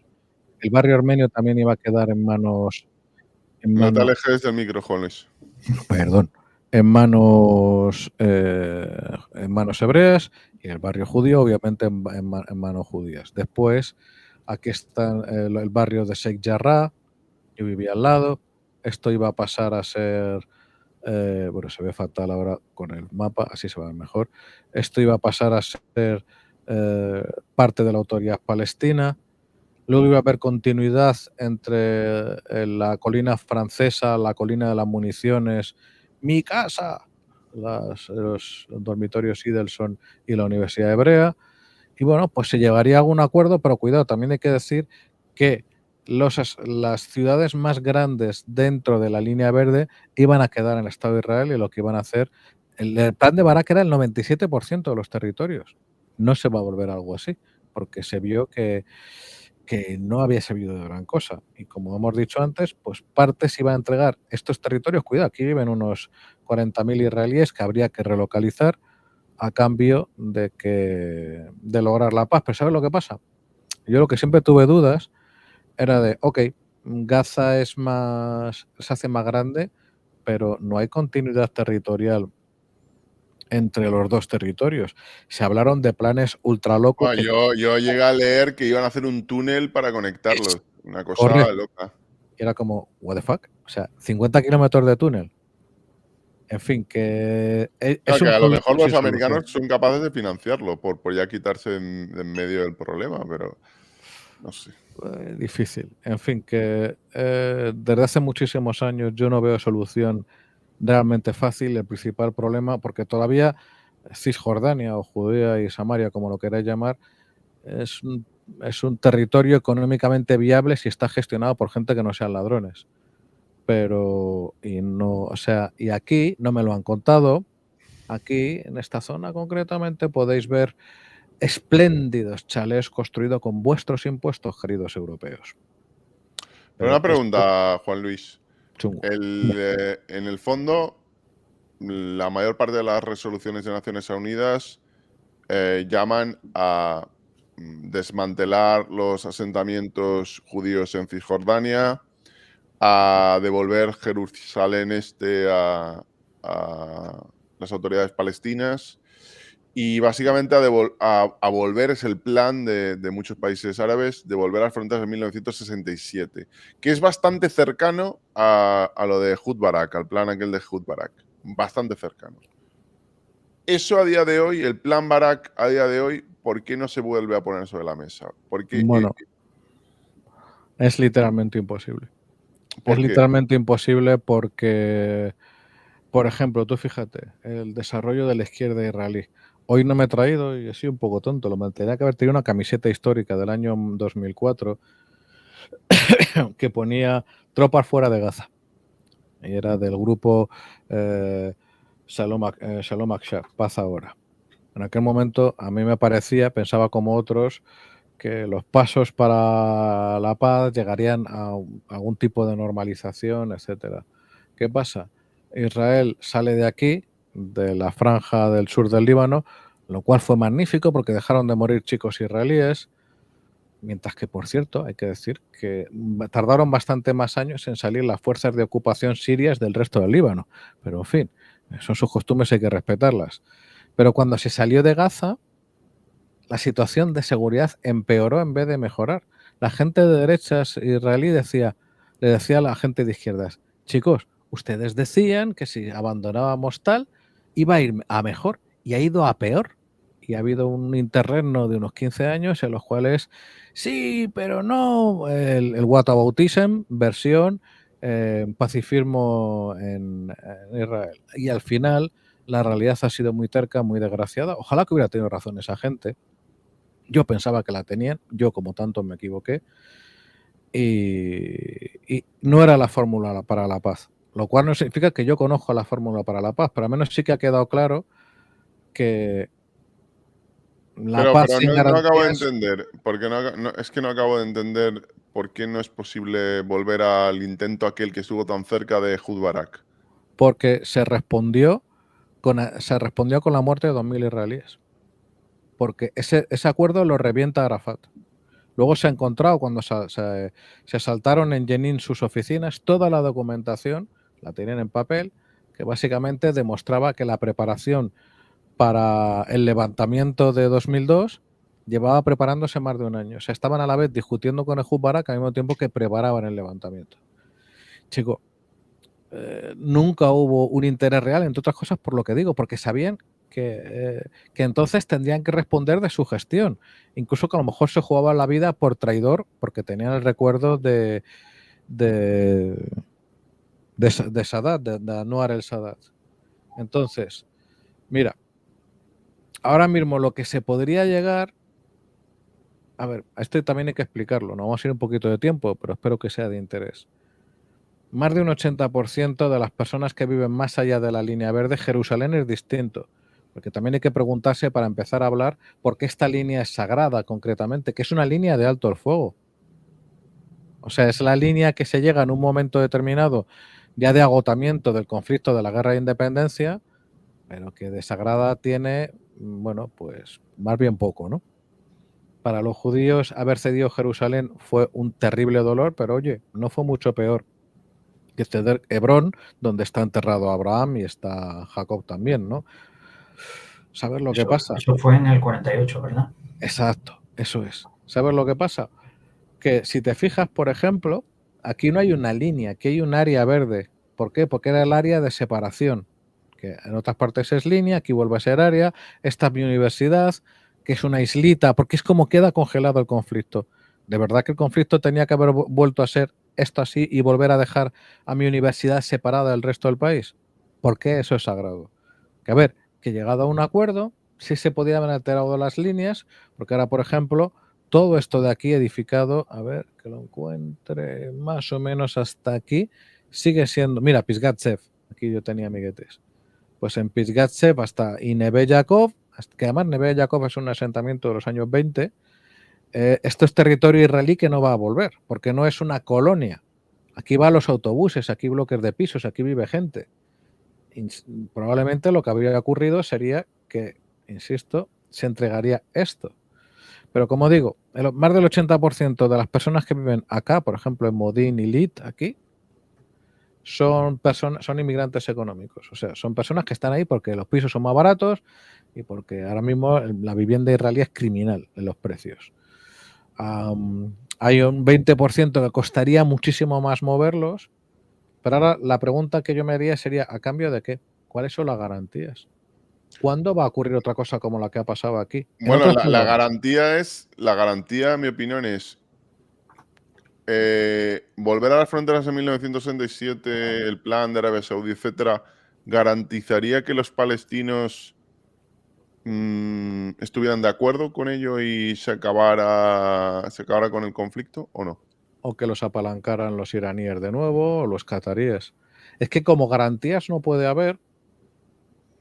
Claro, es que el problema es si hay terceros actores que lo que no quieren es que acabe el conflicto, es decir, que el conflicto sea eterno. Tendría que haber un acuerdo internacional. Un acuerdo internacional. Quiero decir, si esto lleva en conflicto tantísimos años es porque es muy complejo. O sea, pero de esto yo entiendo, habría que todas estas naciones que tienen capacidad de influencia o que tienen que ponerse de acuerdo. O sea, un quid pro quo, yo te cedo aquí, tú cedes allá y llegar a un tipo de acuerdo, pero va a tener que ser multinacional. O sea, que no haya otros que se aprovechen y que sea un acuerdo que sea un poco en plan definitivo, o sea, que tenga una perspectiva de futuro. O sea, que se vea que eso va a tener viabilidad, o sea. Pero yo pienso, pero si es tan complejo esto, lleva tantos... Es el reino de los cielos, o sea, esto es tierra sagrada para 3 religiones principales de aquí en esta zona del mundo, o sea, es muy complicado, es muy complicado. Claro, es que en esas circunstancias, si no se va a alcanzar la paz, pues evidentemente los israelíes no van a ceder en nada. La cuestión es cuál es el plan. Yo me preguntaría exactamente cuál es el plan concreto para solventarlo. Pues Esto es lo que... tiene que ser algo que todo el mundo ceda, o sea, Pero todo el mundo ceda, claro, es que todo el mundo ceda cuando a lo mejor te cede el 90% o el 95%, pero hay un 5% muy peligroso que no te cede, entonces, ¿qué haces? Pues, pero insisto, que tiene que ser que las potencias, las otras naciones que pueden utilizar ese 5% para hacer cosas, también estén metidas en el acuerdo. Pero ¿cómo metes ahí a Irán, por ejemplo? ¿Cómo Pues metes hay a...? que negociar con Irán. Uf. Yo no lo veo, Maxi. Claro, yo no veo cómo negociar con Irán. Por eso es tan difícil. Pues no basta que Estados Unidos supervise los acuerdos. Tienes que también que estén de acuerdo la otra parte. O sea, no sé si me explico. No sé, te explicas muy bien. Claro, yo entiendo que por eso es tan difícil y por eso es tan complicado que se puedan llegar a ese... Por eso dura tanto el conflicto. O sea, y por eso es tan... que insisto, que esto es un conflicto que lleva muchísimos años. O sea. No, pero es que si el conflicto, a ver, conflicto ya en el siglo XIX cuando empiezan a, porque en el siglo XIX ya empieza a emigrar mucha gente judía, que eso no pasa justo cuando acaba la Segunda Guerra Mundial. Es un proceso que empieza en el siglo XIX. Tradicionalmente ya había gente judía allí. Eso aumenta hasta que en teoría la partición debería haber sido, si lo hubiéramos planteado entonces de forma justa, la partición debería haber sido alrededor del 31-32% territorio judío, 68% territorio árabe o cristiano, bueno, árabe, cristiano, musulmán, palestino. Eso acabó con una partición que por diferentes intereses creo que le dan el 54 o el 56 o algo así, 55%. Pero bueno, los palestinos no querían ni el 54, ni el 10, ni el 3. No querían nada. Con lo cual ahí, ¿cómo lo resuelves? Si había un 30%, un 35% de la región donde había mayoría judía en un 35% del suelo. Y los vecinos no querían allí a los judíos. ¿Cómo lo resuelves? Luego pasa el desastre de la Segunda Guerra Mundial. Intentan resolverlo, ya os digo. Estoy haciendo un resumen a brocha gorda. Les dan, en lugar del 30 y pico, les dan el 50 y pico % porque tenían mejor y mayor capacidad de presión los judíos. Eso no se respeta. Hay una guerra, hay varias guerras. ¿Y eso cómo lo resuelves? O algo que, ¿cuánto viene? Si tiras del hilo, probablemente empiezas en el siglo XIX con el conflicto. ¿Cómo lo resuelves? ¿Cómo lo resuelves? Pero tú ten en cuenta que si tú aspiras a resolver la situación derrotando al Estado de Israel en época moderna, es imposible. No, claro, si es que a mí me hace mucha gracia los mapitas estos que dicen, no, fijaos, el 100% de Palestina era bueno, el 100% de lo que era la provincia, entre comillas, era de los palestinos, que no era así, eso es mentira, pero bueno, da igual. Luego fue el 80, luego en la partición fue el 56, luego es que no... en fin. No me quiero... Eso de que había una Palestina, eso de que... ¿Desde cuánto había una Palestina? Porque si nos vamos aquí a la historia y vamos a tirar de historia, ¿Palestina era independiente, Juan Luis? Mira, es muy fácil. ¿Desde cuándo era independiente? Al menos... Uy, perdón. Eso eran al menos 2 provincias del Imperio Otomano. Claro, es que era el Imperio Otomano. Es que aquí la gente no, es que era Palestina. ¿Cómo que coño para Palestina? Si era parte del Imperio Otomano. No, pero lo que importa son las... Claro, aquí la gente como corta donde les sale los cojones. En la Primera Guerra Mundial lo toman los británicos. Sí. Claro. Pero lo que importa son las familias. Y me explico. Familia en árabe de allí se dice jamula, pero no es nuestra familia, la tuya Maxi, la tuya Jordi o la mía. Una jamula. Y mi primera experiencia con la jamula fue con un colega mío de la universidad que nos fuimos a su pueblo, cerca de Nazaret, y se pasó media tarde presentándome primos. Cuando superamos los 150 primos, me le pide por banda y digo, oye, la broma ha sido la hostia. Presentarme a 150 personas y quedan tus primos, guay. Ahora, esto como yo debo tener cara medio tonto, ¿qué ha pasado? Dice, no te estoy jodiendo, son mis primos. Digo, a ver, ¿qué me estás contando? Dice, no, eso es una pequeña parte. Mi familia es que no es muy grande, somos 3.000. Porque hay jamulas allí de 30 a 40.000 personas. ¿Sabes lo más gordo? Que las jamulas no respetan fronteras. Hay jamulas que partes están en el norte de Israel y parte en Líbano, o parte en Siria, o buena parte en Jordania. Y eso no eran... De hecho, lo más gordo es que al poco de empezar la segunda aliyá, como hay un aporte judío de gente que empieza a industrializar, que empieza a proporcionar trabajo, se produce un hecho poco conocido que es una emigración de jamulas que vivían en Líbano y Siria hacia el Villalet todavía otomano. Porque coño, allí hay trabajo, hay mola, tal. Entonces, parte de la población que hoy llamaríamos Palestina son gente que es de migración exactamente del mismo tiempo que el polaco, que el ucraniano o que el Pero ruso. si es que es de coña, pero si es que a mí me encanta esto de la historia para justificar, me encanta esto de la historia para justificar lo que te salga, lo que le salga a la gente de los cojones que quiere justificar, que es cómo funciona la historia. No es que yo empiezo en este punto, lo elijo porque a mí me da la gana, y entonces a partir de ahí las cosas pasan como tal y tal. No, si echamos para atrás, seguro que montamos una historia dentro de 50 años. ¿Qué va a pasar? ¿Se va a seguir diciendo que no sé cuántos y en 1940? Porque esto tiene pinta de que se va a alargar Pero, hasta una el cosa, 2050. al principio... ¿Dónde vamos a cortar? ¿Vamos a cortar también con los otomanos? ¿A los turcos les vamos a decir también lo de...? En fin, al final lo que pasa, ¿sabéis lo que ocurre? Que... Mira, lo acaba de decir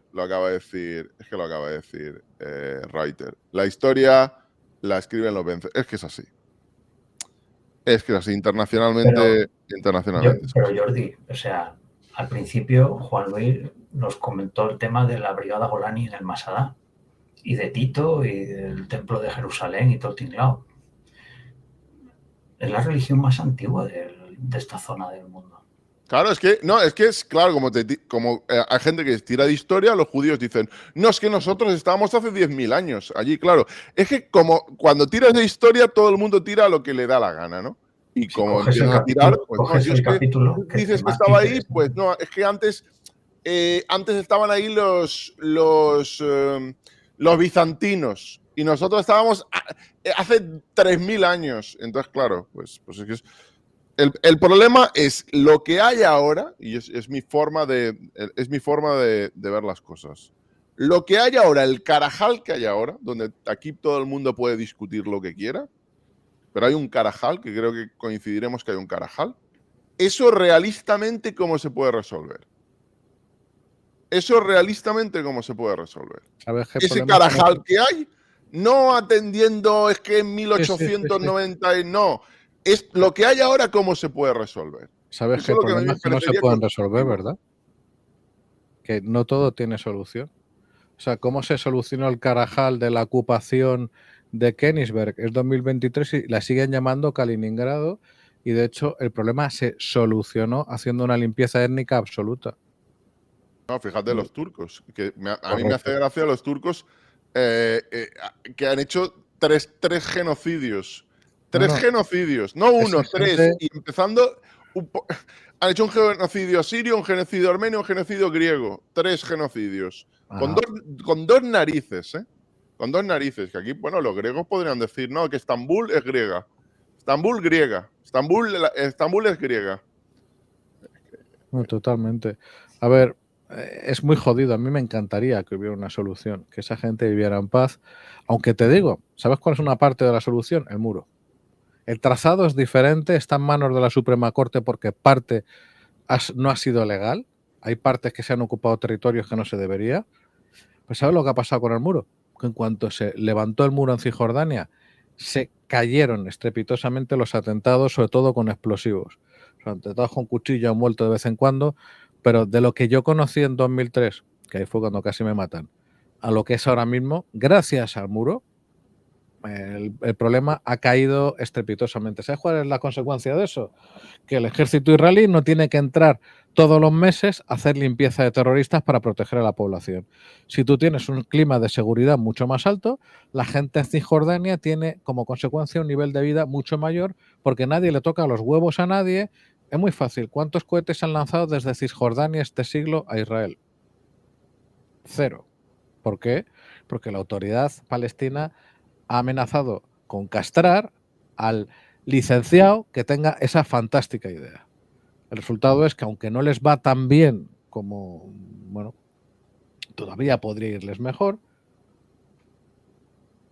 pero si comparas el nivel de vida, las esperanzas de prosperidad y demás de un habitante de Cisjordania con un habitante de Gaza, chico, es que no hay color.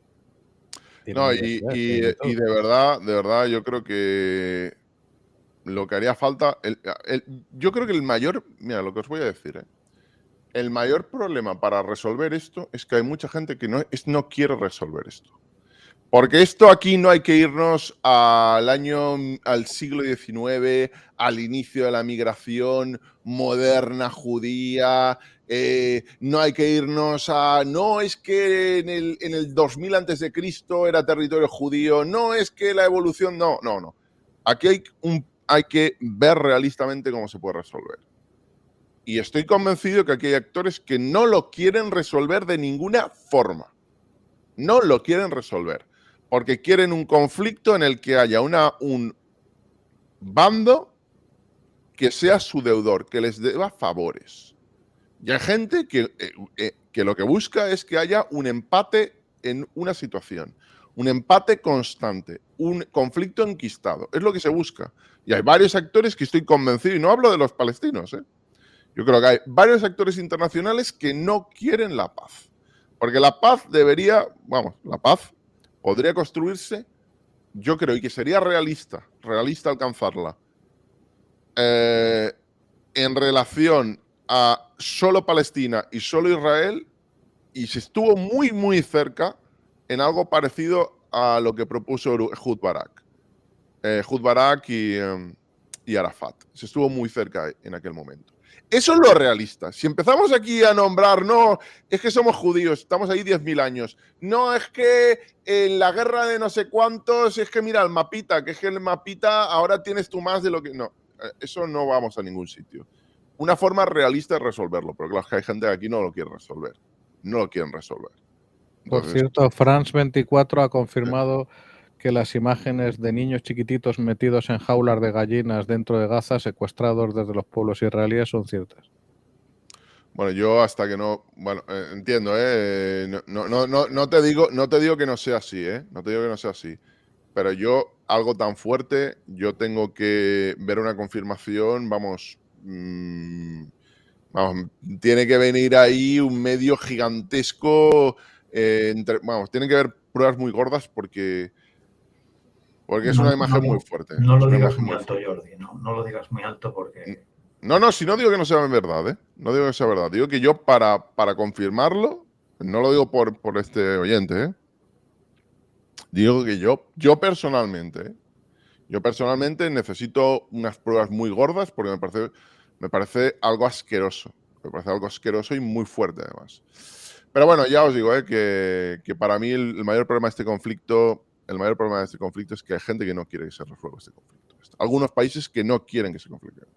Eso de que no queremos ayudar a Palestina. No queréis que se conflicte. Porque queréis que Palestina sea un Estado que sirva, que sea deudor y os dé apoyo internacional y os dé una imagen internacional de que estáis ayudando a una causa justa. No queréis resolverlo. Y hay varios países que no quieren resolverlo. Bueno, te preguntan, Juan Luis, sobre el papel de los judíos ultraortodoxos en Israel. Esto es un gran problema allí. A ver, es un problemón que a estas horas de la noche tengo que resumir mucho, pero sin caer en imprecisiones que no serían justas. Son personas que han tenido una educación exclusivamente religiosa.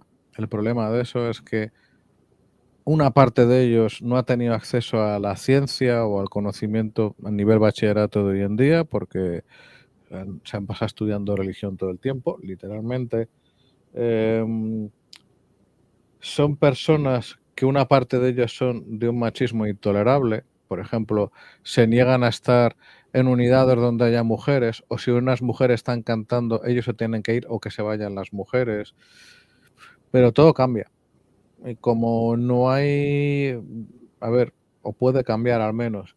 En primer lugar, las mujeres ultraortodoxas, Haredim o Hasidim, han sido las que se han ido adaptando más al mercado laboral, cosa que es un poco despiporrante porque a la vez tienen tropotocientos hijos y trabajan para mantener esos tropotocientos hijos. 6,19. He visto hoy el dato.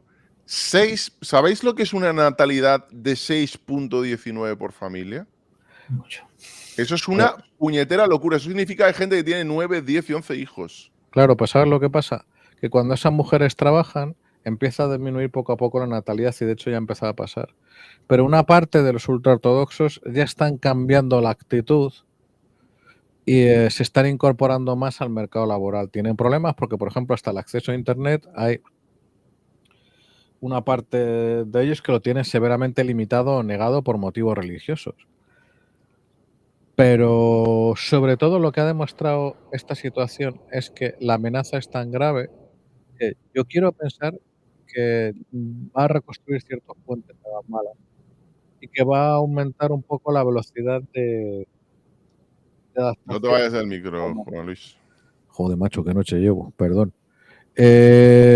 Resumidas cuentas, cuando esa gente entre más al ejército se acabó el problema. ¿Sabes por qué? Porque van a convivir por huevos con el resto de sus vecinos, que normalmente no tendrían por qué.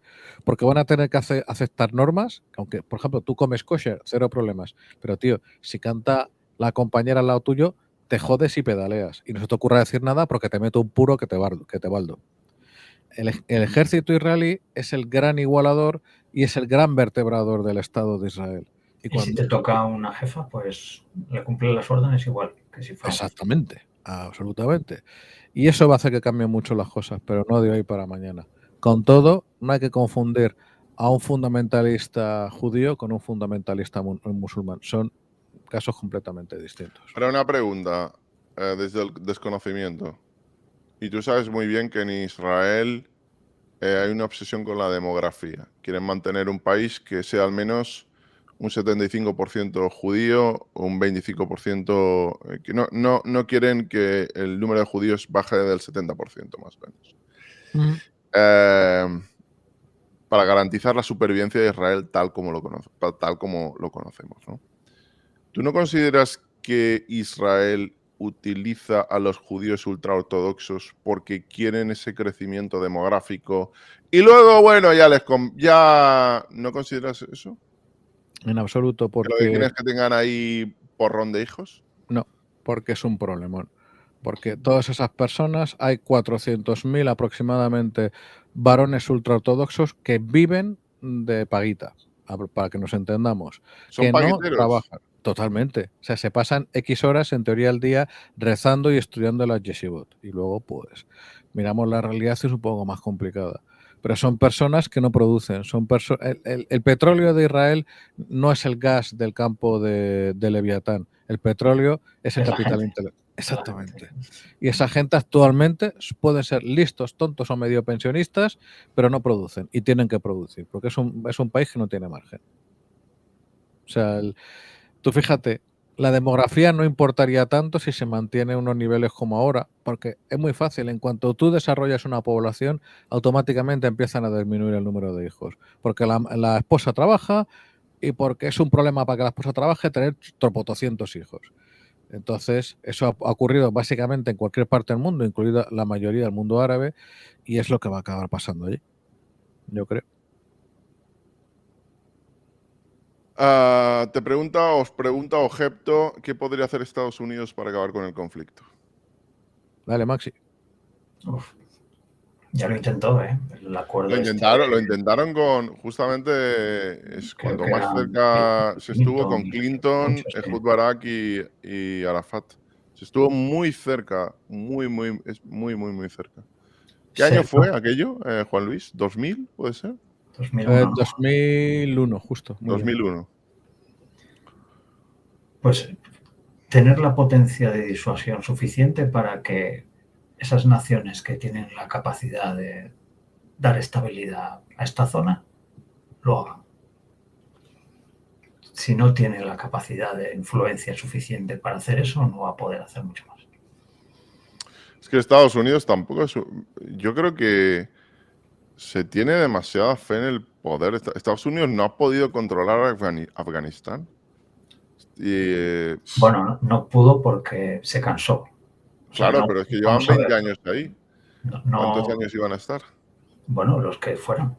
Si tú pones una democracia en un sitio, la tienes que mantener, supongo. Bueno, eso no tenía pinta de que va a ningún... Yo el problema es que le veías que estratégicamente no... En el año 20 no estaban mejor que en el año 1 o en el año 2. Sí, pero tú, por ejemplo, Jordi, el tema de Afganistán es un poco sangrante, pero las mujeres que eran oficiales en el ejército, ¿qué ha sido de ellas? O las que eran jefas de policía, o las juezas, o casi todas ellas, o sea. Tú les has hecho creer que había una nueva sociedad, que tenían una capacidad de proyección, que tenían... Y de repente te cansas y ya, yo aquí ya no me estoy más, me voy y ahí os quedáis.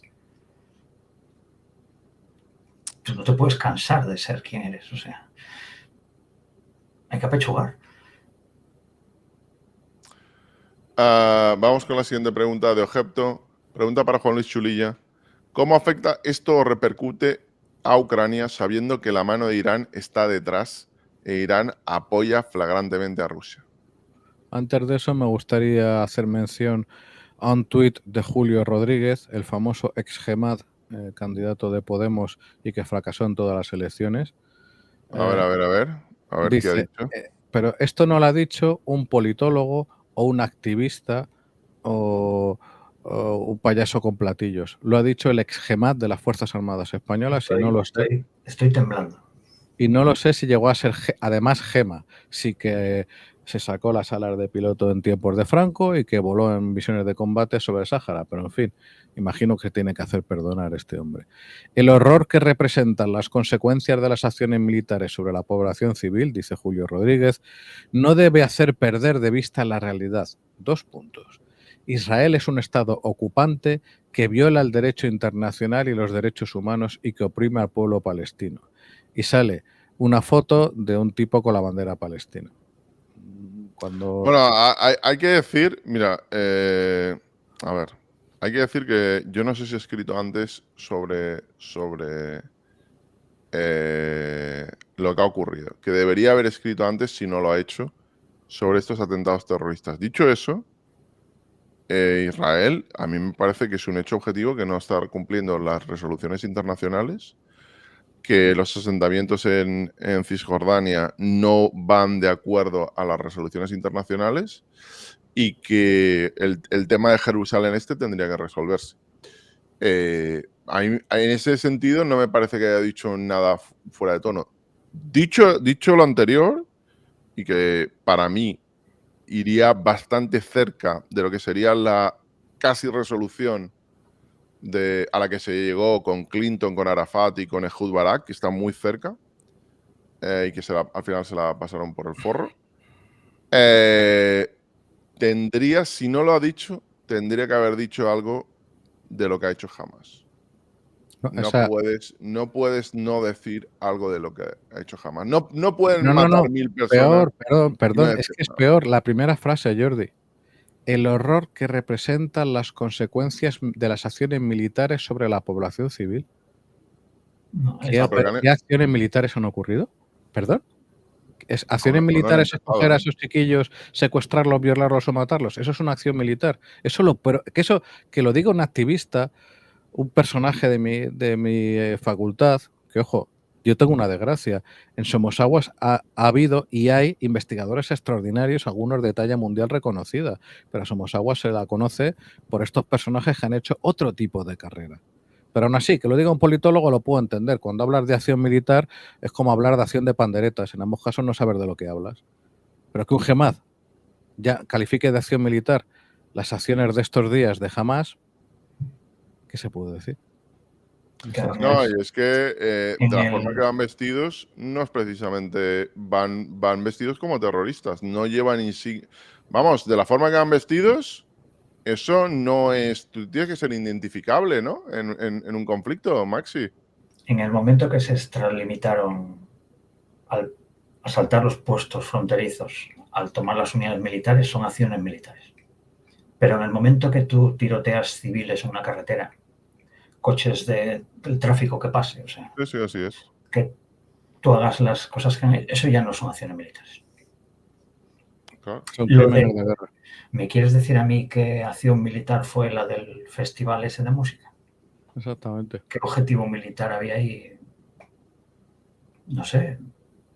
Esos chavales que estaban ahí de todo el mundo, que seguramente eran hiperpacíficos, porque tenían un...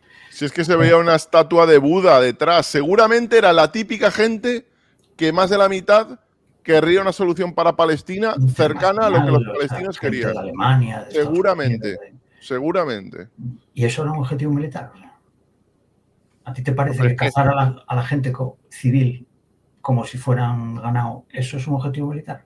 Pero Maxi, que lo ha dicho quien fue el Gemad, Pues que es por que eso, eso es por eso te inaceptable digo, en boca de un militar, de un por general eso de te las digo, Fuerzas es que hay Armadas que españolas. cuidar mucho el lenguaje, hay que cuidar mucho el lenguaje y las palabras que empleamos, o sea, hay que ser muy precavido. O sea. Así es.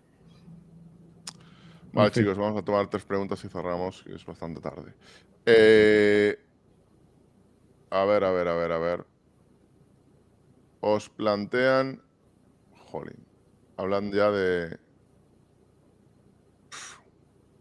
Perdonad, estoy leyendo el número de bajas y lo del festival de música, como las cifras que vayan saliendo se acaben confirmando, eso va a ser algo espantoso.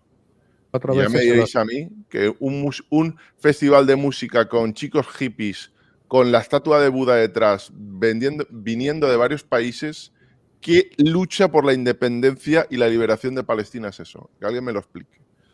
Pero bueno, la verdad es que las cifras son terribles. al menos vamos por 3 11Ms Sí. y puede que lleguemos a 4 o incluso 5. Mm. Esa es la comparación correcta. Así es.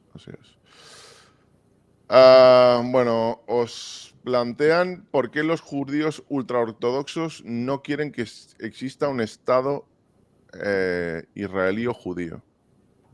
Eso es un mito generado desde los memes de internet, pero extrapolando una realidad mucho más chiquita. Hay un grupo que se llama Neturei Karta, ya el propio nombre nos debería indicar algo, porque puesto que es en arameo, que no hebreo, que afirman que el Estado, que Madinat Israel, que el Estado de Israel es ilegítimo porque no ha vuelto el Mashiach, y que sin Mashiach no puede haber un reino judío. Y por lo tanto, en la calle nunca hablan en hebreo, solo se habla hebreo y bíblico dentro de las Beit Knesset, de las sinagogas, y... Lo que es el Mesías, ¿no? Que dicen. Sí, ellos lo que dicen es, hasta que no venga el Mesías no puede haber Estado de los judíos, porque tú piensas que todos los judíos creyentes, todos los datim, piensan que va a venir el Mesías y hay visiones. La gente más cercana a nosotros, los sefardíes, dicen que cuando venga el Mesías, me refiero a los religiosos, que el resto de naciones de la tierra se convertirán. Algunos Ashkenazim tienen una visión un poquito más radical del asunto. Anyways, el tema es que mientras no venga el Mashiach, no hay, ¿cómo se llama esto? No puede haber un Estado legítimo, por lo tanto se niegan a aceptarlo, aunque claro, no son tan tontos como para cometer ilegalidades, pero tiene una cosa muy coherente, se niegan a aceptar un shekalim por parte del Estado. Ellos viven de las donaciones de familias, de trabajar ellos mismos y tal. Lo que pasa es que una parte chiquitita de ellos son los que organizan cada cierto tiempo un espectáculo en Teherán denunciando a la entidad sionista, pero eso es pues gente pues que se ha pasado el juego hace mucho tiempo. Pero vamos, la mayor parte de la... Es más, es que la mayor parte de la población ultraortodoxa acepta el dinero del Estado de Israel y mal que viene el Estado de Israel. Otra cosa es que quieren cambiar el Estado de Israel para que no pueda haber divorcios laicos. Gran ayuda cuando el juez que decide no es precisamente, es como de un poco a un muchito machista. Cuando quieren eliminar más y más legislación que no sea de origen religioso, que no sea derivada de la halajá. Pero bueno, yo creo que eso ha sido un momento un poco de locurón que ha habido de venirse muy arriba y una vez más quiero ser positivo y creo que se van a volver a tender puentes después de esto. Vamos con la penúltima pregunta de Captain Manmota. Juan Luis Chulilla, ¿es verdad o es un mito la convivencia de palestinos y judíos que vivían en Palestina antes de la creación del Estado de Israel? Gracias. Bueno, a ver, vamos, que alguien me corrija. Yo no recuerdo exactamente en Palestina, pero en el Líbano, y que ambos eran partes del Imperio Otomano, lo que hubo fueron varios genocidios, al menos cristianos. Y Al menos el cristianos. tema, sí En el podía siglo haber más XIX. convivencia, pero fíjate, incluso te diría, hasta la primera intifada, hasta los años 80, los palestinos tendían a trabajar en empresas israelíes. Pero por otra parte, en el año 27, un poco tarde, me puedo bailar la memoria, hubo un gran pogromo de familias judías por parte de árabes en Hebrón. O sea, no venía de ahí el asunto.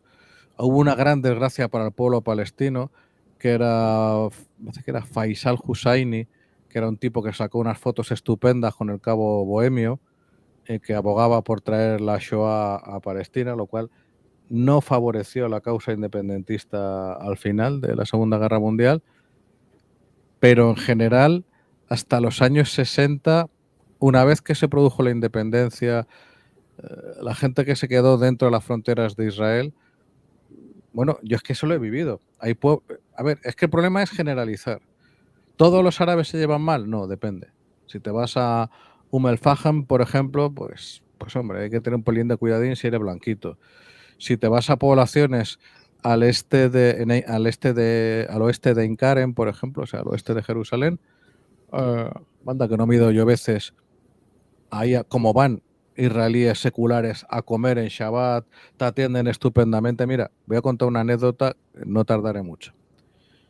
El que os habla es un poco gilipollas. ¿Por qué? Porque yo he tenido la mejor maestra de árabe en casa y solo sé leer el alifato, sé decir 4 cosas, pero es mejor que me calle, porque yo trato de construir las frases, digo cualquier cosa con un significado aleatorio y eso a veces puede que casi me maten. Y no es broma. Porque yo entré en una mezquita en ese pueblo, pues me había puesto hasta el bigote de comer. Barato, fantástico y bien. Me di un paseo, entro a la mezquita y muy amables se ponen a hablar conmigo. Y yo, como ni Dios me entendía en inglés, traté de hablar en árabe, señalando el Corán, el libro. Yo quise decir, ¿puedo leer un poco eso? Y como salió yo he escrito eso. El resultado de ese prodigio es que toda la gente empezó a correr a mi alrededor. Dije, bueno, pues será por algo que he dicho. Les habrá dado una urgencia. Yo me quedé ahí dentro de mi panfilidad, tranquilo. Y entonces, al cabo de 5 minutos, aparece con un propio que habla inglés, se pone a hablar conmigo y me dicen, a ver, cabrón, ¿qué has dicho? Y yo se lo repito y se echa las manos a la cabeza y dice, ¿y a que no has querido decir eso? Y digo, no sé exactamente qué he querido decir. ¿Qué he dicho? Tradúcemelo. ¿Qué has escrito el Corán? Ay, joder, pues oye, que era mi primer día, que tampoco yo iba por esa línea. Ah, bueno, no te preocupes, se han asumido que es que te has equivocado, pero querían que te tradujera para asegurarlo. Y me fui tan ricamente.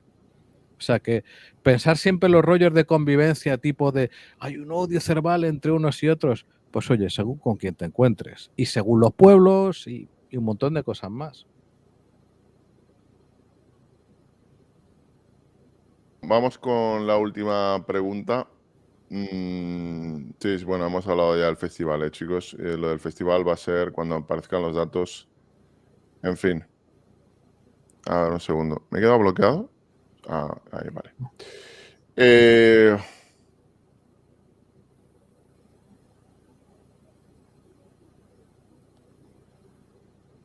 Capitán Marmotos dice, los sucesos son lo que son, pero en serio, no sé si os pasa, pero intuís que algo se nos escapa. ¿Hay algo que no encaje de todos estos hechos que hemos visto hoy?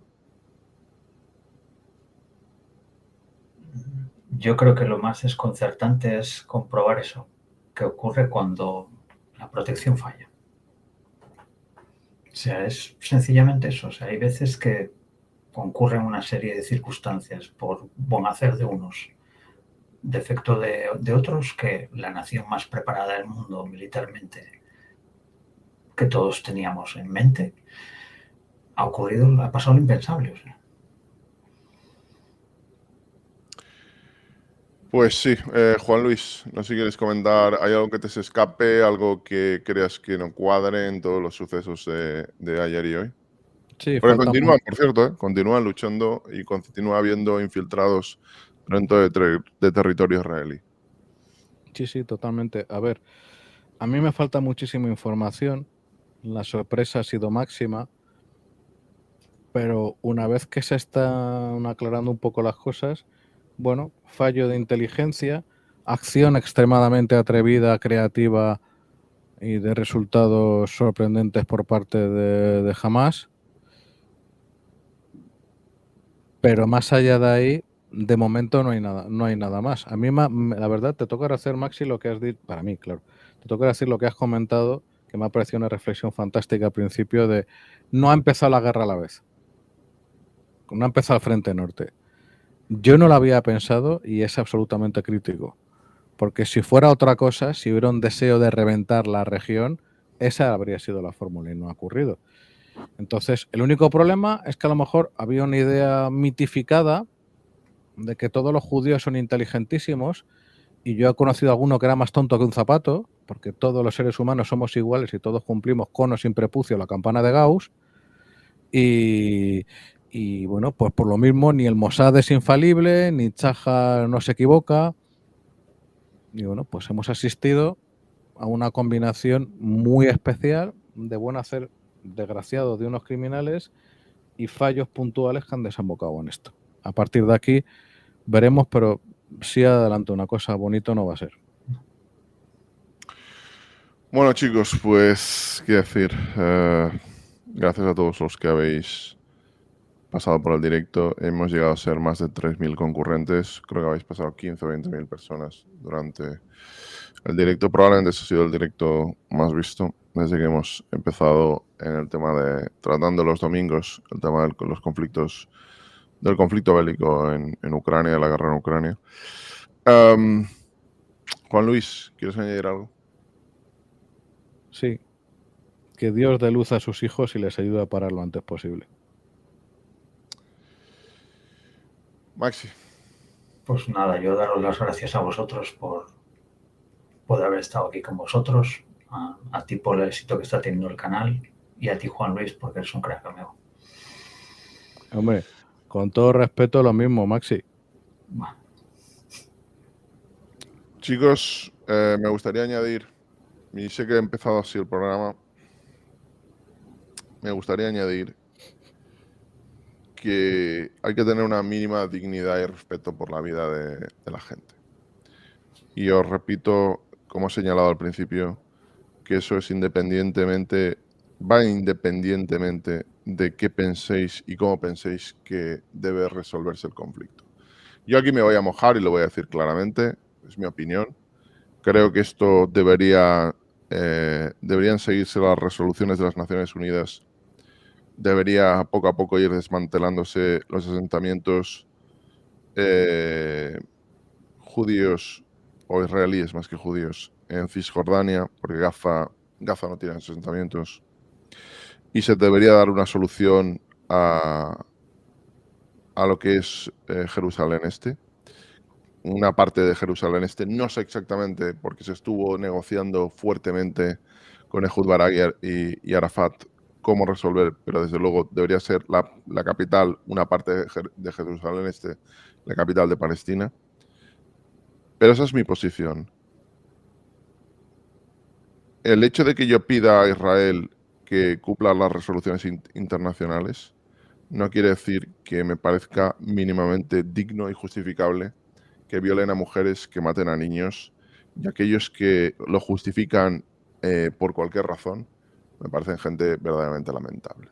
Verdaderamente lamentable. No digo lo que pienso porque tampoco quiero que me metan un segundo strike. En fin, chicos, la verdad que muchísimas gracias a todos. No os voy a agradecer a las más de 100 personas que habéis seguido el canal hoy. Perdón también porque no he parado para agradecer las suscripciones. No lo he hecho porque hoy el programa me parecía... Yo creo que estábamos un poco cabreados todos, al menos yo. He intentado mantenerlo lo más serio posible. Pero sí que os quiero recordar que sin vosotros y sin vuestra ayuda y sin vuestra presencia aquí sería imposible. Un abrazo y nos vemos en el siguiente episodio. Saludos.